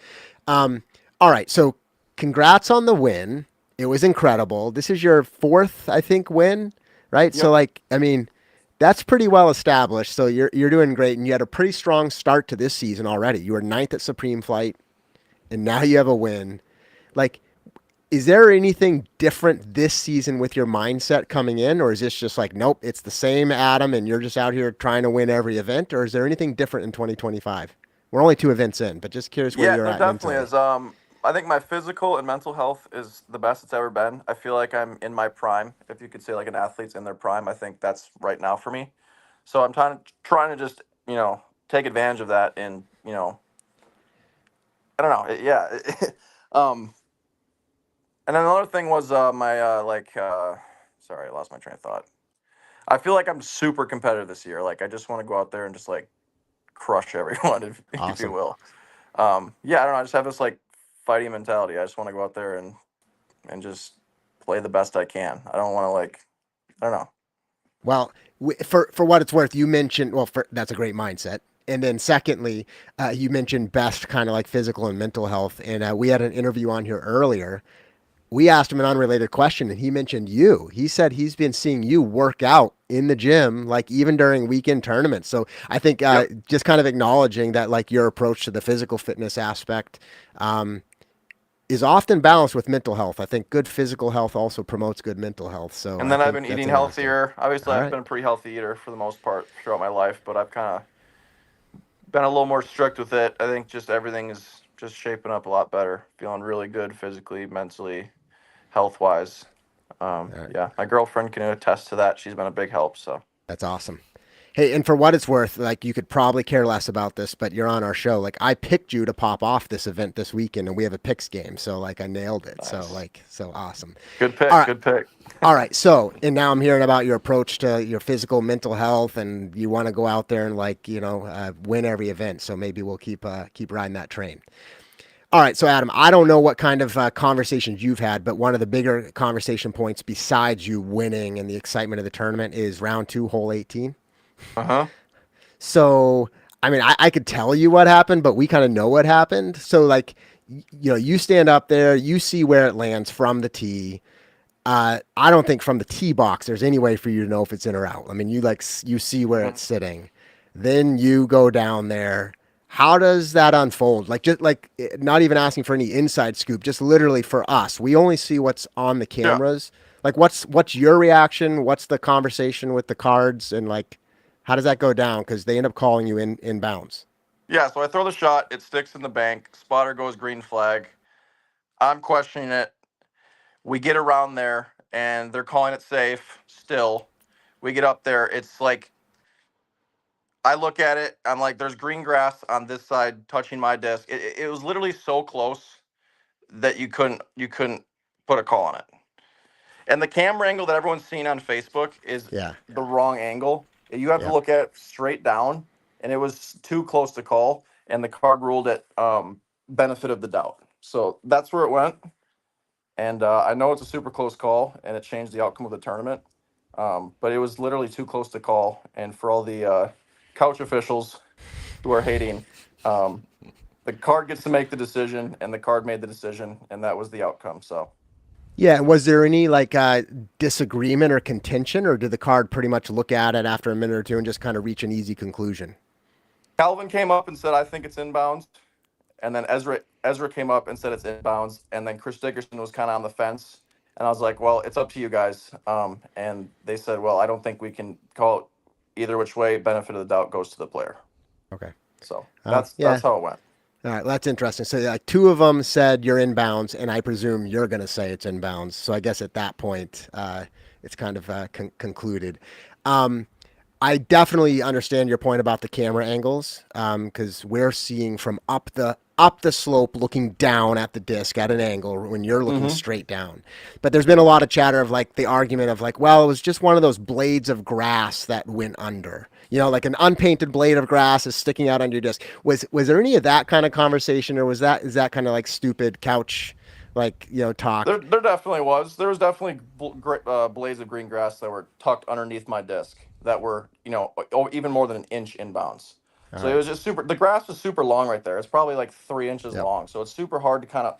It's just spray painted over the top, and this disc is laying on top of the line, and yeah, it was too close to call. Yeah. I know, I think you can hear a little bit of the audio, but this is why we wanted to ask you, because I think Chris Dickerson made some comment like, well, I think it's the intention of the line, which is also like subjective, right? And then you see blades of Exactly, that's right. grass, you see painted. So at the I end of the think day, going you're, forward, just the standard needs to be rope. You yeah, need to have a rope line. So yeah. it's it's definitely a tough one. And yeah. Yeah, well, I mean, there's always close calls, and I don't know of any sport where there's not some discretion by some ref or ump or players to make Mm-hmm. judgment calls. So it's part of the sport. Yeah, so like I'm asking this question slightly sarcastic at him because it's stupid. But so for all those people who are saying like there was discraft cheating going on, can you dispel those rumors? That's not true. Absolutely not, because Chris Dickerson came over and was questioning it. All right. Well, there you go. Right. And you said Calvin Heimberg said it was in. Calvin said it was in, Ezra said it was in, and then Chris was just like questioning it on the fence. And then I said it was up to you guys. And then they said, okay, well, if we can't come to an agreement, benefit of the doubt goes to the player. All right. Awesome. Well, thanks for telling us how it actually went down, because believe me, the Yep. internet will speculate forever, and you literally were there. So what do you think about, so you just mentioned Discraft, or I guess I brought it up. What do you think about Discraft's current domination? I'm going to say on the course with people like you winning, and perceived domination off the course. Like, you proud to be part of that team and organization at the moment? Oh, absolutely. It's the best organized team in history. So All right. it's definitely cool to be a part of it in 2025 and already have a win under my belt, a part of this team. So it's super exciting. I think this craft's going to have a ton of wins this year, and I'm just excited. I'm excited for us. Yeah, very cool. So transitioning away from Waco and Austin, I assume like you're hitting up the whole tour this season. And Yep. how are you touring? You mentioned girlfriend. Are you out there together? Like, what's your like? You're obviously hitting the gym. We talked about that, but like, what's your approach to the rest of the tour? Yeah, so me and my girlfriend travel around in my car, and we Airbnb with Yuli, AB, Austin Turner, Cupcakes in there sometimes. And yeah, we just bounce around. We switch off buying Airbnbs, and we all drive our own cars, and we stay together. So yeah. Very cool. Awesome. Well, again, starting the season strong. So, again, congrats. I'm going to open it back up to Nick and or Ben to see if they want to clarify anything I got a asked or anything question. you said. All right. So your putt on hole 18. One, Mhm. were you ever thinking about laying it up? Because the commentators were making it seem that way. Two, Come on, man. two questions. Talk to me about just like the nerves on that putt. Were you like, I'm making this, or was it like pretty daunting? Like, you know, if I airball this, it's in the pond. It's just talk to me about the mental side. Definitely. Yeah. So I had to walk all around the lake and just think about it. And the only thing I was running through was make it, make it, make it. I just kept saying it over and over in my head. And yeah, super nervy. All the emotions kind of hit me while I was walking to that green. And I stood over the putt, took a wind read, noticed it was left to right, which I really like. It was coming off the water, which was good in my favor. And yeah, I told myself, don't fluff the putt. Just give it one good solid, spinner. Just hammer it in there. And I stood over it, and I was kind of shaky, feeling nervous. And I took one last deep breath, and then I went into my swing. And as soon as I released the putt, my vision went blurry. And I didn't even really see the flight. It felt low out of my hand, and then my vision came back, and it was just hearted. And I kind of like blacked out for like 2 seconds, not even like a split second. Yeah. Yeah, and what's it like to like celebrate the fact you won, but everybody else hadn't tapped out yet? So you've got like this like Yeah, it's you, definitely you a little won, different. but you got to wait like 30 yeah. seconds. It was definitely a little different. Yeah, I just had to have my moment and then respect the other card mates and go stand on the side and let them finish out and then celebrate from there. So Yeah. yeah, it's not. Yeah, if it was a 20-footer, I think they'd have probably all tapped out. But in a 40-footer is not a gimme. So Yep. Nope, that's awesome. All right, Where- Nick, where Ben, do- anything else? Where do you rank this kind of, I don't know, just talking about hole 18, the emotions that go behind it, especially in that final putt, where does this rank in your kind of win column? You have some Elite Plus event wins. You've got the MVP Open win, which is huge. Where does this rank, though? It's tough. They all mean so much, and they all have their own special story. I don't know if I can put them in order of like which my favorite win is. I think the Portland Open one and how it ended with the playoff and like that crazy putt from 60. Yeah, how are you That so probably clutch? was What the the more heck? clutch moment. I mean, obviously this 40-footer last week was extremely clutch, but I think maybe that 60-footer was even more clutch. Yeah, for And it sure. was a little bit bigger prize, a little bit bigger tournament. But yeah, I don't know. They all mean so much. I mean, winning at Maple Hill is super special. Won at Masters Cup. That's an iconic course in disc golf. And then the Portland Open at Glendevere, one of the most beautiful properties we plan all year. And then WACO, which has been eluding me to make that 40-footer and finally get WACO. Means a lot. Definitely up there. It's hard to put them in order though. But I would It say is. probably Portland Open is the one that was The way that it went down, has the craziest story, I think. Yeah. Yeah. No, that makes sense. And I think one of the crazy things about this one too is this is in the year of 2025, right? The competition's at its heaviest, it's at its height right now that we've seen. 2024 was such a dominant year by certain players. So to be able to capitalize on a win, and then especially, we were just talking about it earlier on Team Discraft this year, it's a very, very stacked team. Team Discraft is 2 for 2 in Elite Series events this year. 2025 Tour Series Plastic came out at the Supreme Flight Open. Were you ripping on any of your zones throughout the event, or are you still working them into the bag, and they haven't been showcased yet? How are you rocking with the new Tour Series Plastic? I've been throwing them around a whole bunch, making some fun videos, posting some content, but one has not quite made the bag yet. At a course like Waco, I really have to rely on my glow zone and utilize that one there. So I can't quite trust a brand new zone in those high pressure situations and when it matters. So Do you have any of the other Tour Series Plastic in your bag, or is it I do not. slowly? Okay, Not yet. Nope. gotcha. I And don't then, even have any of the other molds. I just have a couple of my zones. oh, gotcha. Okay. Yep. I mean, they're all pretty sweet. Fortunately, got to see them all at Supreme Flight Open, so they're pretty badass. I guess going now, you took off kind of one of the biggest weights that players have all year, and that's waiting to get that first win. And we've heard players say in the past, once you get that first one, everything else kind of comes easier after that, right? Like winning again. Do you feel like you were saying earlier, you feel like you're in your prime right now? But every single event, do you feel like attacking, you're going for the win at every single one of these? You have the skill set for every single event now?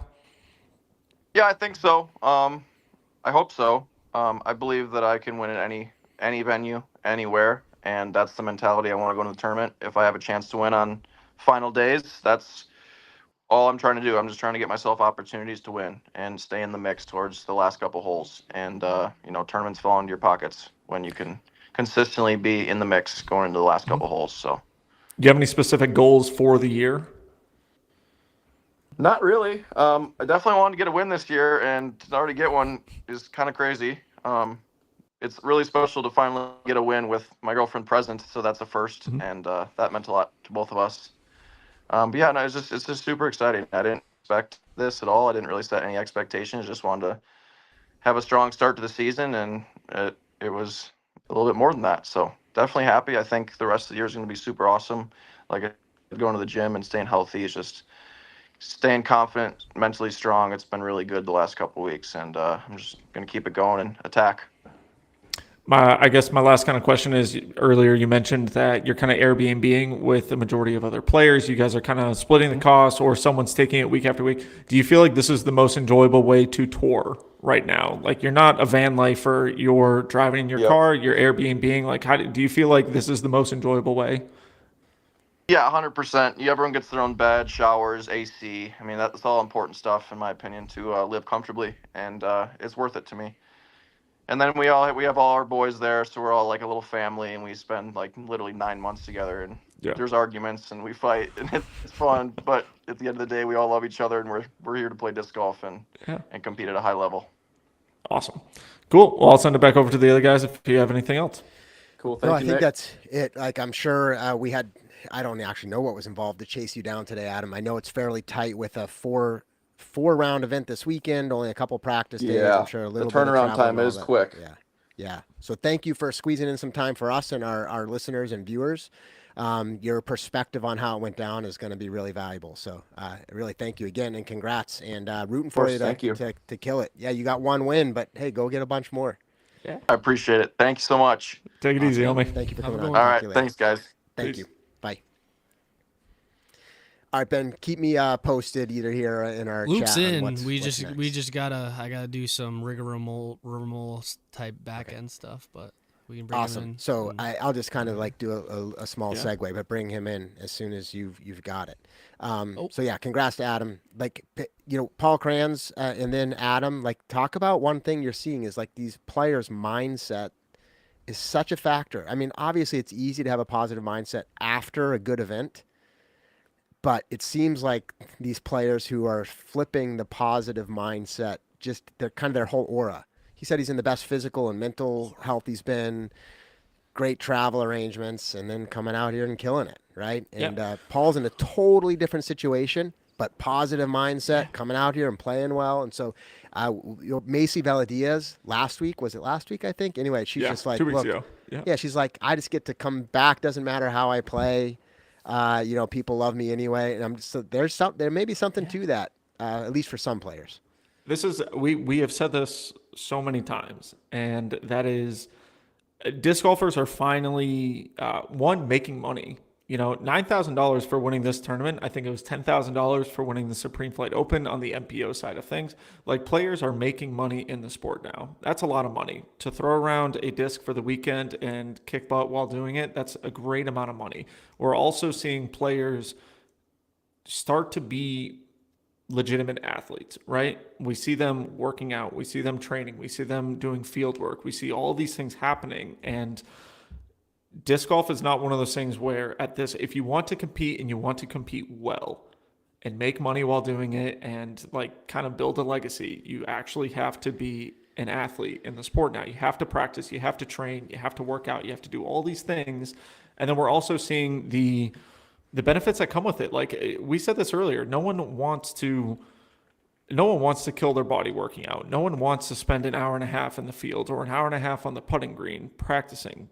But the rewards that come from it are the most satisfying things. It's what makes disc golf worth it. Like for me, playing disc golf and winning is the most satisfying thing in all of disc golf. It beats ever doing YouTube videos. It beats ever doing the podcast. Like winning an A tier, B tier, or a C tier for me personally is the coolest thing in disc golf. And that comes from practicing, working out, training, and being a better disc golfer. And not that I'm a super athlete, because I'm definitely not. I'm definitely out of shape for how I used to be. But at the same time, going through all of that punishment so that you can reap the benefits afterwards, we're finally starting to see pros do that. And we can see all the, I would say, kind of joyness, the happiness, the satisfaction that players are getting now, the mindset that Adam has, the mindset that Paul Krans has, and all these other people. We're finally seeing it, and it's good to see. I love seeing it. So Yeah, it's awesome. So I'm not sure if we're fully set up or not, Ben. Yeah. But speaking of, Yeah, maybe what let's do you bring wanna it. I'm not able to hear him right now. If he can hear us. you want him to try the good can old hear us? fashioned like. Yeah, reconnect, I don't know reload, or why I'm not able to hear. Yeah, I know. Maybe try and leave and come back again, but I know you already did that. is he going through AirPods or microphone or anything like that? Just his phone, iPhone microphone. But yeah. Yeah, for some I reason, don't know. I can't- just know in the past, like we've seen people have to literally reconnect and not use like AirPods, and I have no idea why the explanation would be. Yeah. But Yeah. things like that have worked. So we can either have him try that and literally like he can interrupt as soon as he's back and it's working, or we can chat about something else. What are you thinking?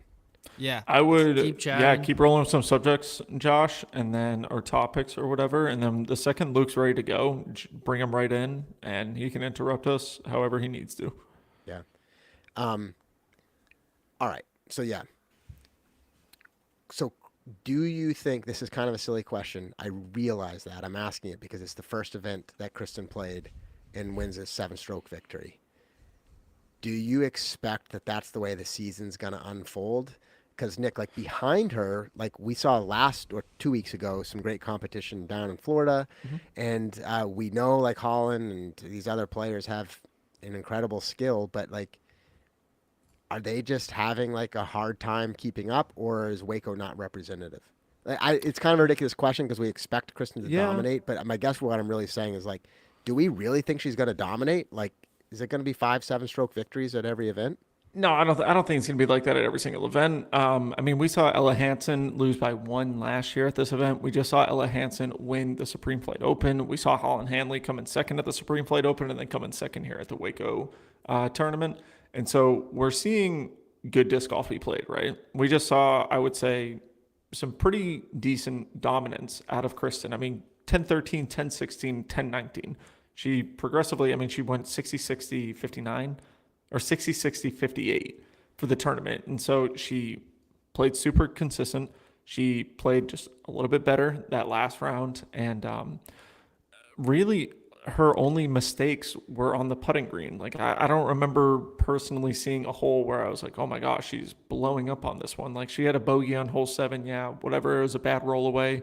Bogey on 13. I don't remember exactly how that happened. But everything else, she shot 9 down the final round where it mattered, and that was with missing a few circle 1 putts, and then same thing happened in round 2. So are we going to see her win by 7 every single tournament? No, but I mean, I wouldn't be able to say no to, are we going to see Kristen win every single tournament? Like, I definitely think that's something Statistics there's not a better say- player than Kristen in the FPO division, right? Like, there's not an overall, all-around better player than Kristen right now in disc golf in the FPO division. So could she win every single tournament? Absolutely. Is she going to? Probably not. But at the same time, there's going to be weeks where we see Kristen win a tournament by 10 strokes, and there's going to be a week where we see Kristen win a tournament in a playoff. It's just going to be, it is what it is. I mean, is everyone playing 2 different courses this next weekend over at Open at Austin? If so, then that's a huge separator. It's 2 courses to learn now. You got to be, potentially you got to be fine-tuned with the Open course. You got to be fine-tuned with the wooded course. So, there's a lot that goes into it, but she's a very, very, very good player. Could definitely, like I said, could win every single tournament, but no, we're not going to see it by 7 every single time. Yeah, I mean, and it's just an interesting talking point. We've literally seen one event this year. I mean, we've seen a lot of Kristen. We know how good she is. We've seen one event this year, which is nowhere near enough of a sample for us to actually like say, all right, it's like, how's it going to be? But All right, anyway, Luke's saying maybe he we've can got hear Luke. us. Luke, Yeah, if you can can we give hear us him? a test, that'd be great. Yeah, we still can't hear him. I don't know why. You can hear him, Ben? No. One thing at a I time. see him talking. I see him talking or trying to He talk. can hear us now, but we can't hear him. Can he say where his microphone's coming through, as in like in his settings where his audio source is going? It's... Oh, are you there? Hello?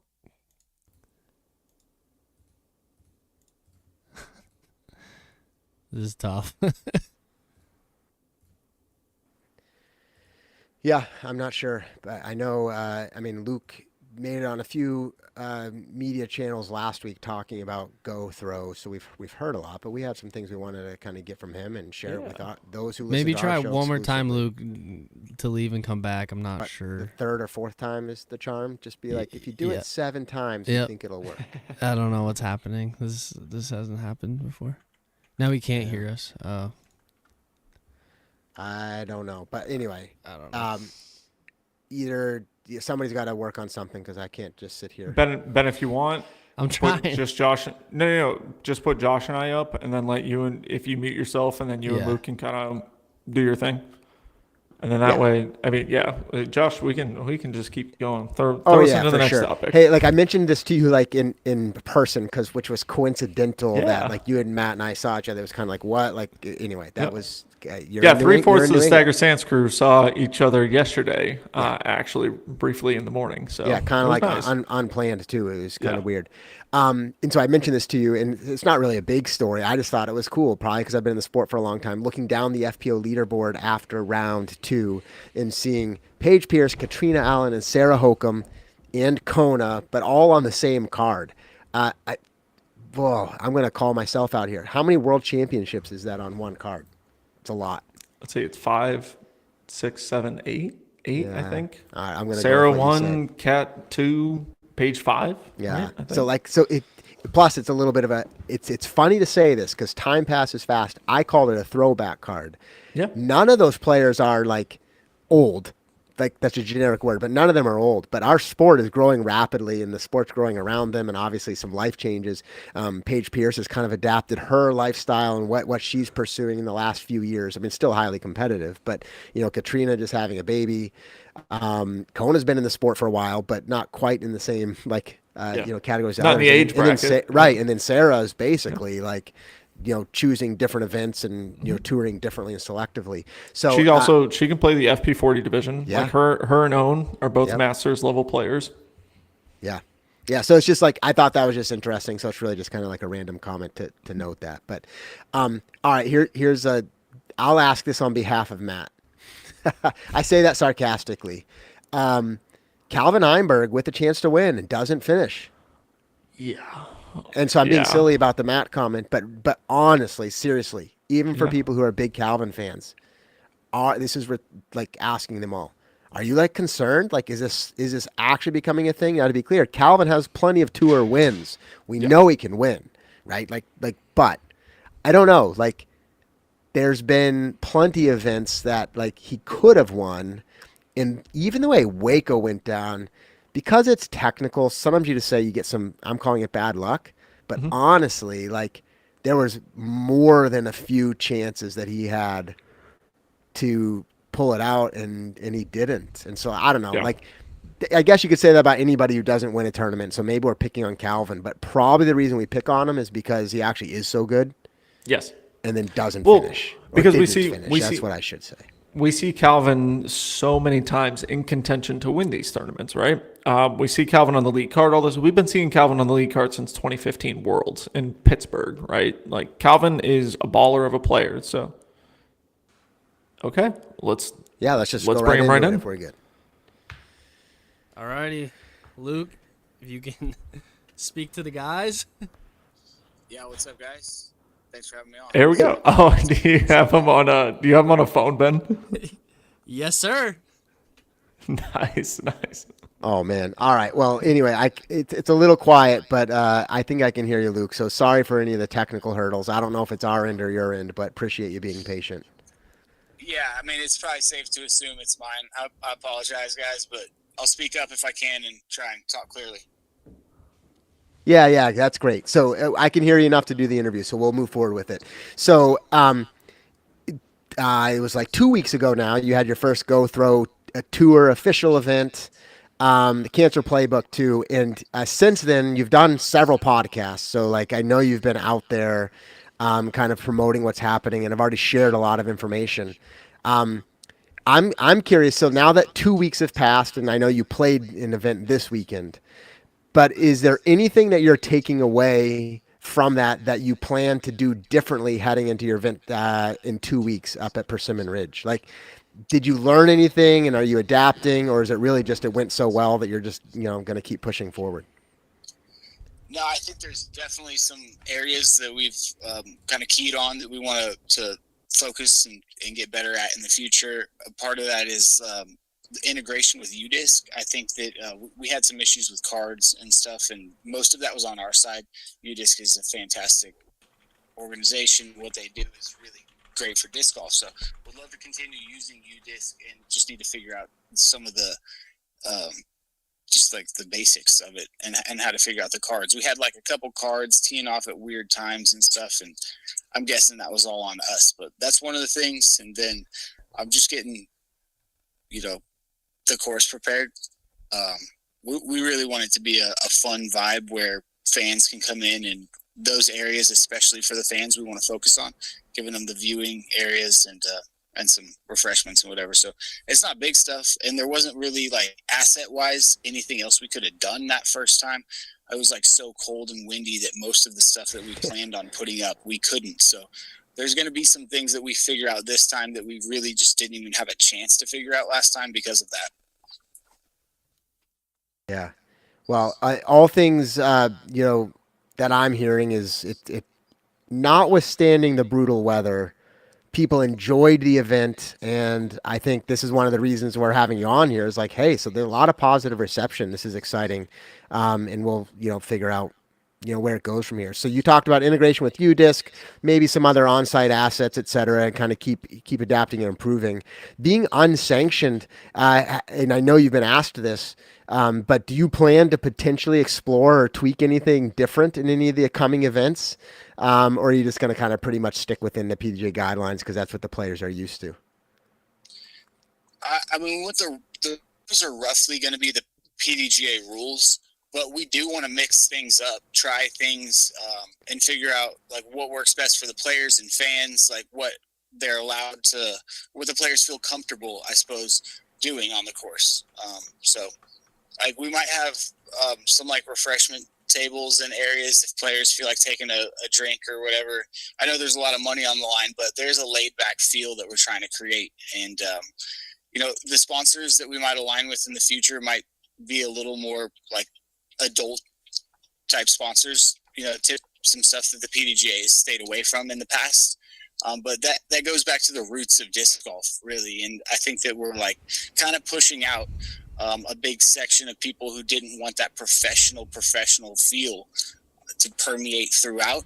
And I don't think it's bad for it to be there. And we really do need the DGPT more than ever. I appreciate everybody in that crew, Jeff Spring and Sam and Evan and Blaine and all the guys that help out there at the DGPT. There's tons of names I could have mentioned, Andrew as well.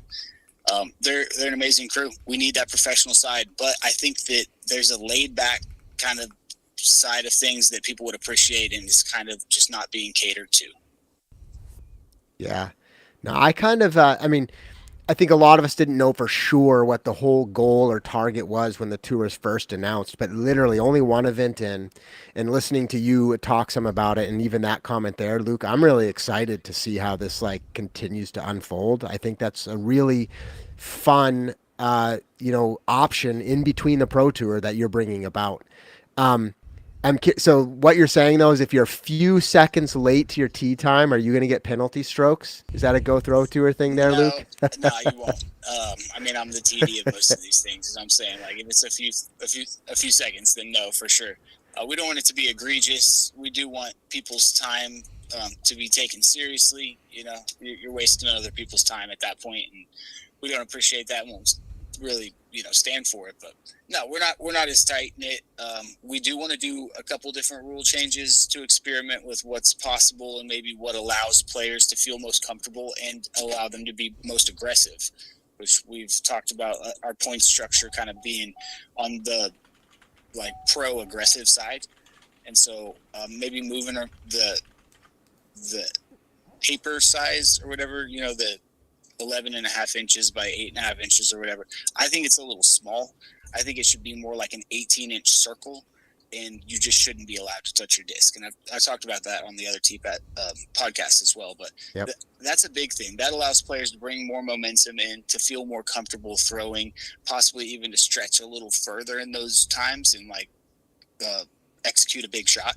I just think it could be better. And that way we have a rule at least. And it's like, if you're 19 inches, we're fine with it. It's not egregious, but anybody, who's touching their disc at that point, we'll just call it penalty. Yeah. No, that's great. I love the fact that you can kind of create a slightly different vibe. So I think that vibe probably does draw the interest of some players, even touring players, to be able to play competitively, but it feel different with a different kind of thing on the line. And so to that point, like, on your website and in different, media, a lot of your events are being kind of promoted by players, either simply by just using their image or in some cases actually host media. How are you like pursuing those conversations? Is it just like you being on the tour or talking with these players and trying to get them to commit to different events? Is there a team of people pursuing that? Just curious how that relationship is going with a lot of the players you're trying to draw out to your events. Yeah, it's me and a small team of people that are friends with the players, that are comfortable with the players, talking to them while they're on the course typically. And that comes from years of trust that the players have built up with the Go Throw team. We've had them on skins. We've paid them on time. We've given them opportunities to make a ton of money. In Calvin's case, he's made over $100,000 on our program. And so, he gives back and understands where it came from. Calvin's an amazing guy. It's thankful for what he's been given, and he appreciates the Go Throw team as well as we appreciate him. So it's a trust built up from the players that allows us to, get in those situations and for them to help promote us and what we're trying to do. After all, it's a tour for the players, by the players, and we want the fans to have the best experience possible. Yeah, that's great. I think, those close to the sport probably know that this type of tour, as you mentioned, it doesn't just show up out of nowhere. In many ways, you and the team have put in years of either building relationships, having your own experience, being out on the tour, knowing what the players want, figuring out all of that stuff, and then working with teams on the ground at all these different venues. So it's certainly, as you mentioned, it didn't come out of nowhere, and it's a lot of hard work. So the next event that I'm seeing on the schedule is at Persimmon Ridge, which is the weekend after, or actually, the weekend after the Open at Austin, right? So we have a Pro Tour event this weekend, and then Persimmon Ridge. I believe you're selling tickets to that event. Is that like through you, or is that done through the venue? Like, should people be going out there and taking a look at that? Yeah, definitely go check out gothrow.com. For any tickets, information, tour schedule, where we're going, all of that is right there. And we're super excited to be back at Persimmon Ridge, #1 course in Arkansas. Amazing venue with great infrastructure. Kim and Steve, the owners, are amazing people that take great care of their course, take great pride in their course, and we're really excited to be back. Okay, very awesome. What's the best way for people to follow what's happening? Because I ask that not just as a generic question, which we often might ask, but specifically because it's a new tour. I think people are trying to figure out, where should I be following? Is it the YouTube post-production?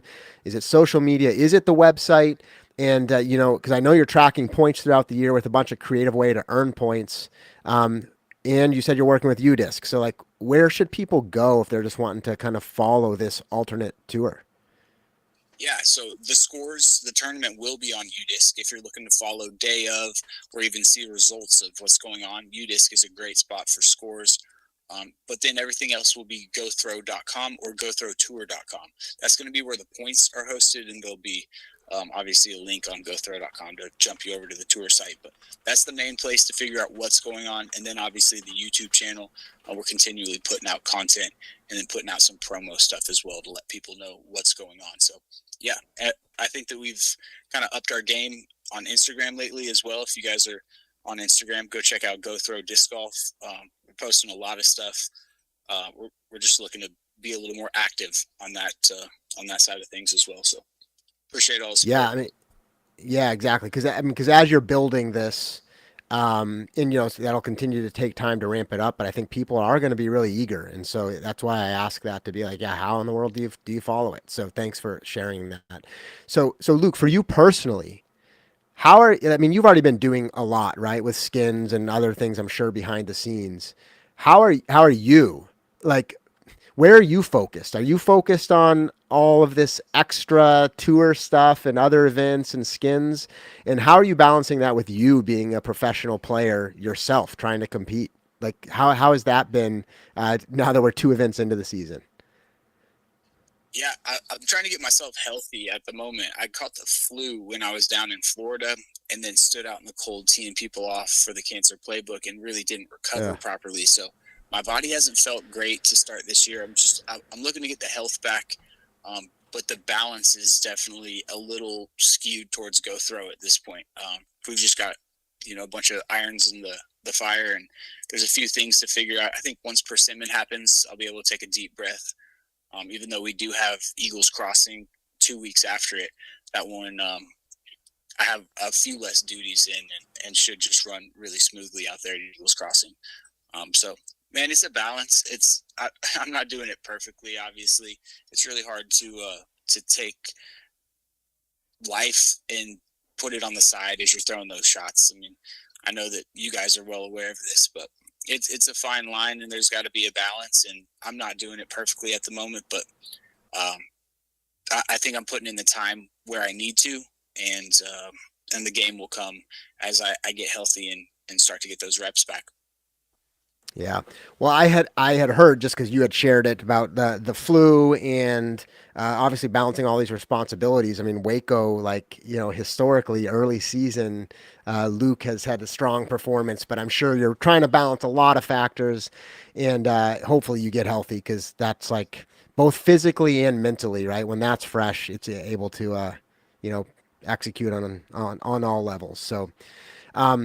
Is there anything else you feel like you want to share with the Go Throw Tour, just in generally opening it up? Otherwise, I know we didn't go into a lot of detail, but I think our listeners and viewers will appreciate hearing your perspective on it. Is there anything we've missed? No, I don't think so. Just to touch on it again, this is kind of an evolving thing. The site will continue to get better. Our execution will continue to get better. We're just trying to create opportunities for players and fans, and we appreciate everybody's support throughout.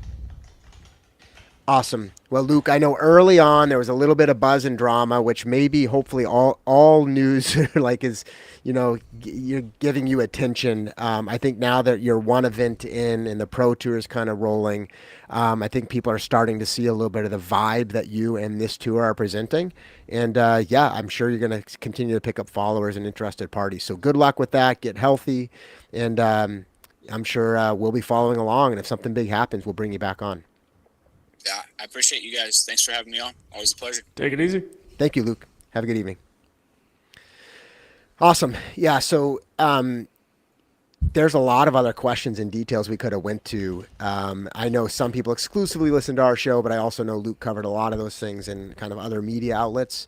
And as I said, kind of there at the end, Luke's personality, I didn't say this, but I'm saying it now, his personality kind of matches the vibe of what he's saying that tour is going to present. Yeah. And I'm still curious how it'll play out long term, but the concept of having still a competitive, there's some good players who are playing these events, so still highly competitive, but maybe like lower key. The pressure's not as high. It's not even sanctioned, at least at this stage. Can really create maybe that kind of alternate opposing vibe that lets the players stay hot or by practicing, but at the same time not feeling the pressure. I don't know. I think it's kind of cool. It'd be interesting to see how it continues to play out. I mean, not sanctioning it means no ratings, so players don't have to care about ratings, which I've always been intrigued to see how pros would react without ratings. Yeah, exactly. When he mentioned the GoThrow.com disc golf website, though, the website's actually awesome. If anyone has a chance after the show, go check it out. It'll show you all your early bird pricing for events, all the different events that are going on, OTB skins, stuff like that. It's actually. But I'm having a hard time finding where I can track. This is why I asked him, and he gave. Yes, is like where do we track? Who's leaderboard? leading their tour right now? I thought and what are the points?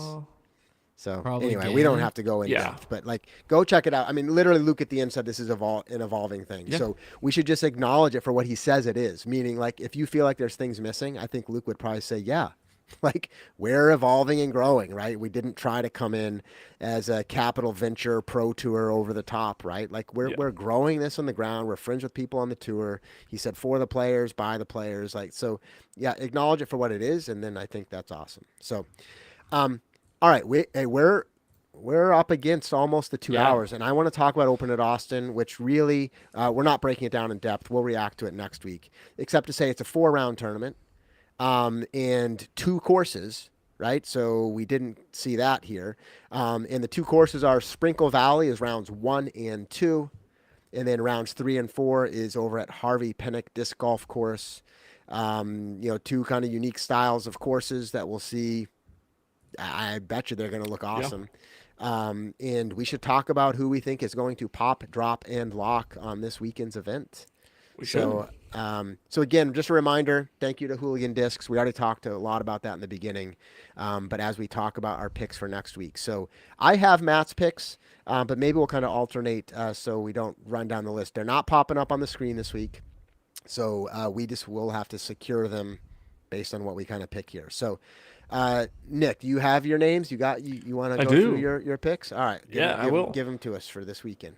Hey, new Discraft sponsored player this year again. Austin Turner is my MPO pop pick. My MPO drop is a 2-time and reigning world champion, Isaac Robinson. I think he's going to get 30th at this event, so I'm banking on those 14 points.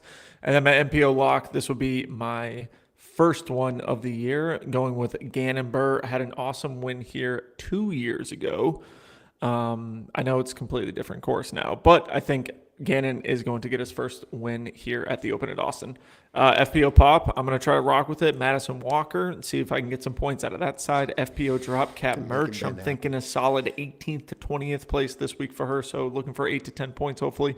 And then I'm going to use my first Kristen Lott pick this year on the FPO side to take it down, going back-to-back wins in the 2025 season.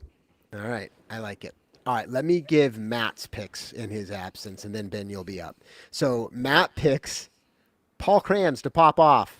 What? Hey, and like, I mean, that Paul seems like I love he's it. a happy, Yeah. good mindset and 2 strong events, and his average is 54th, by the way. So, like, you know, a lot of room to grow.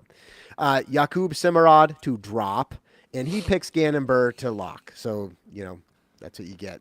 Yeah, FPO pop, Cadence Burge. that's a great one. Yeah. And then to drop, Paige Pierce. Oh, like, I don't, and this isn't like Austin her hometown. I know it's not now. Like, she's living in Florida and all that. Yeah. But, like, Texas know. native. yeah, history there. And then his lock is Owen Scoggins. So, Ooh. could be interesting.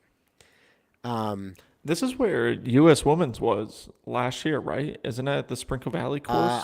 I think it did play there. Yes. Probably. I should have picked Missy Gannon potentially on that lock. Well, I was thinking about I it. mean, if you literally say it before we end our show, we'll let you No, switch. no, no, but you it's all can't right. change I'm it gonna- after. Yeah, So. yeah. No, All I'm right, good. I'm good. Ben, you want to give your picks before I give mine? Yep. MPO pop, Paul Krans. MPO drop, Jakub Semerad. No. MPO lock. That's like exactly like what Matt picked so far. Yeah, Keep I going. know. Matt copies All me. right. MPO lock, Ricky Wysocki. FPO pop. Okay.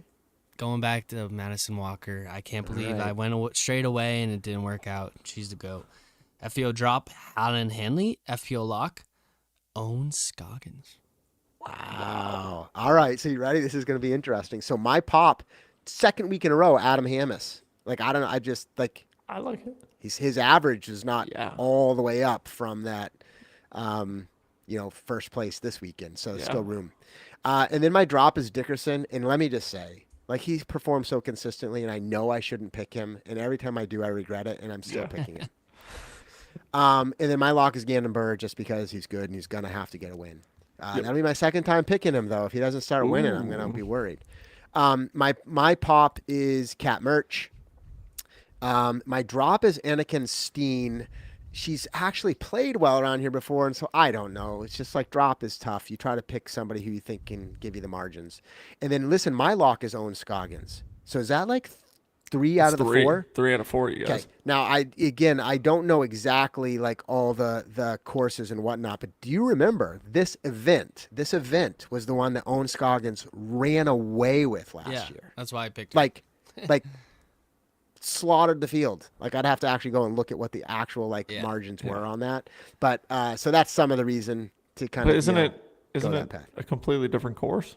Yeah, but it's the same event, so she's going to be like all the like, vibes. all The pumped up. vibes still there. Okay, the vibes are perfect. And by the way, She's like, technically the it's, reigning champ. is it a completely different course? I thought it was two. Well, it is, but I'm not here's sure. the point. Harvey Pinnock is still the course. That's the And course from Sprinkle last year. Valley. Yeah, so yes, Oh, it was okay. Harvey Pinnock last year. Oh, gotcha. I didn't know that's what the course was called. Well, why did it just go Apparently green? you're feeling green. That was weird. Hey, St. Yeah. Patrick's Day, man. Dude, That was dude, like Did you do that to me, Ben, Patty's or did Day. I do that? anybody listening won't see it, but on our screen, like a big green filter went over Nick, and I'm like, well, Freaked me it out is for a St. Patrick's Day. second. We didn't acknowledge that, but that's kind of Happy fitting. Happy St. St. Patty's Patrick's Day. Day. Yes. Anyway, so I don't know. 3 of us picked Owen. A lot of other stuff mixed in. We'll see. Everybody get out there, see if you can beat us this week. And Nick, hopefully you get to positive numbers. That would be nice. That would be nice. It's actually really bad how bad I am at this, but Yeah, we're that's all right. we're gonna start kicking butt. With That's it, all right. We so- won't officially judge you, but we will keep score. So exactly. all right. Well, it's been a good show. Hey, go check out and have fun. We're not talking about this now, but did you see the Macbeth, Wysocki, and Barella Luna battle? Dude, yes. We talked about, are we going to see It was anything like that? awesome. And there it is. Like, man, Yeah. like rewind in Yeah. time, and like I don't know if I would ever predicted on the same sponsor team doing that kind of stuff. Yeah. So, anyway, I'm sure there's things we missed tonight, but Ben, thank you for tracking down Adam and Paul Krans. They were great to hear from. Too bad we didn't get any FPO, but hey, everybody, we're still on that. We'll make sure we pick up those interviews. And then obviously to Luke, we had some technical difficulties. I imagine those listening audio, it may be a little quiet. Sorry about that, but thank you to Luke for still kind of persisting. And Ben, whatever you did to duct tape phones to microphones and all that jazz, I don't know what you did. What I We did. couldn't see it, but thanks for keeping It's us an industry going. secret. I don't want to reveal it. There you go. Yeah. Awesome. Well, we don't have our wind down music, so Nick, what do you got? Yeah, we'll just. I should probably learn the song on the piano. So if this does happen, I can That's just set up true. my That keyboard would and be start epic playing if you it. could live like. Maybe I'll live do this. I just struggle with talking and playing piano at the same time, so I'll butcher every other word. Like I'm not talented in that Do you regard. I can't sing sing it? Do you sing and play? No. Oh, you just okay. Unless the only way that I'm going to sing and play is if I know the song so well that I could do it. Obviously blindfolded, eyes closed, like Hallelujah from Shrek. I can play and sing that one, but I'm not a good singer. I do not have a good singing voice. So, anyways, thank you everybody for tuning in on this wonderful Monday night of Staggered Stance. Shout out to TitanDiscGolf.com, Titan Disc Golf, and then Hooligan Discs for being awesome partners of the show. We are super happy to be working with them all year. Go check out the Go Throw stuff. Get your DGN network subscription. Watch all the live disc golf. I think it's now the first round is free on YouTube. The live disc golf this year has been awesome so far. I've actually had pretty much 0 hiccups with anything DGN related. So it's been super great. Well worth the money that I'm paying for it. And then pop, drop, lock. Go get your signups in. Go get your players picked for it. And then we'll check everything after rounds 1, 2, and 3, and even 4. For this coming tournament, open in Austin. So everybody have a wonderful Monday night. Tell someone you love them this week. We'll catch you guys in the next one. Peace out, everyone. Thank you. Peace out.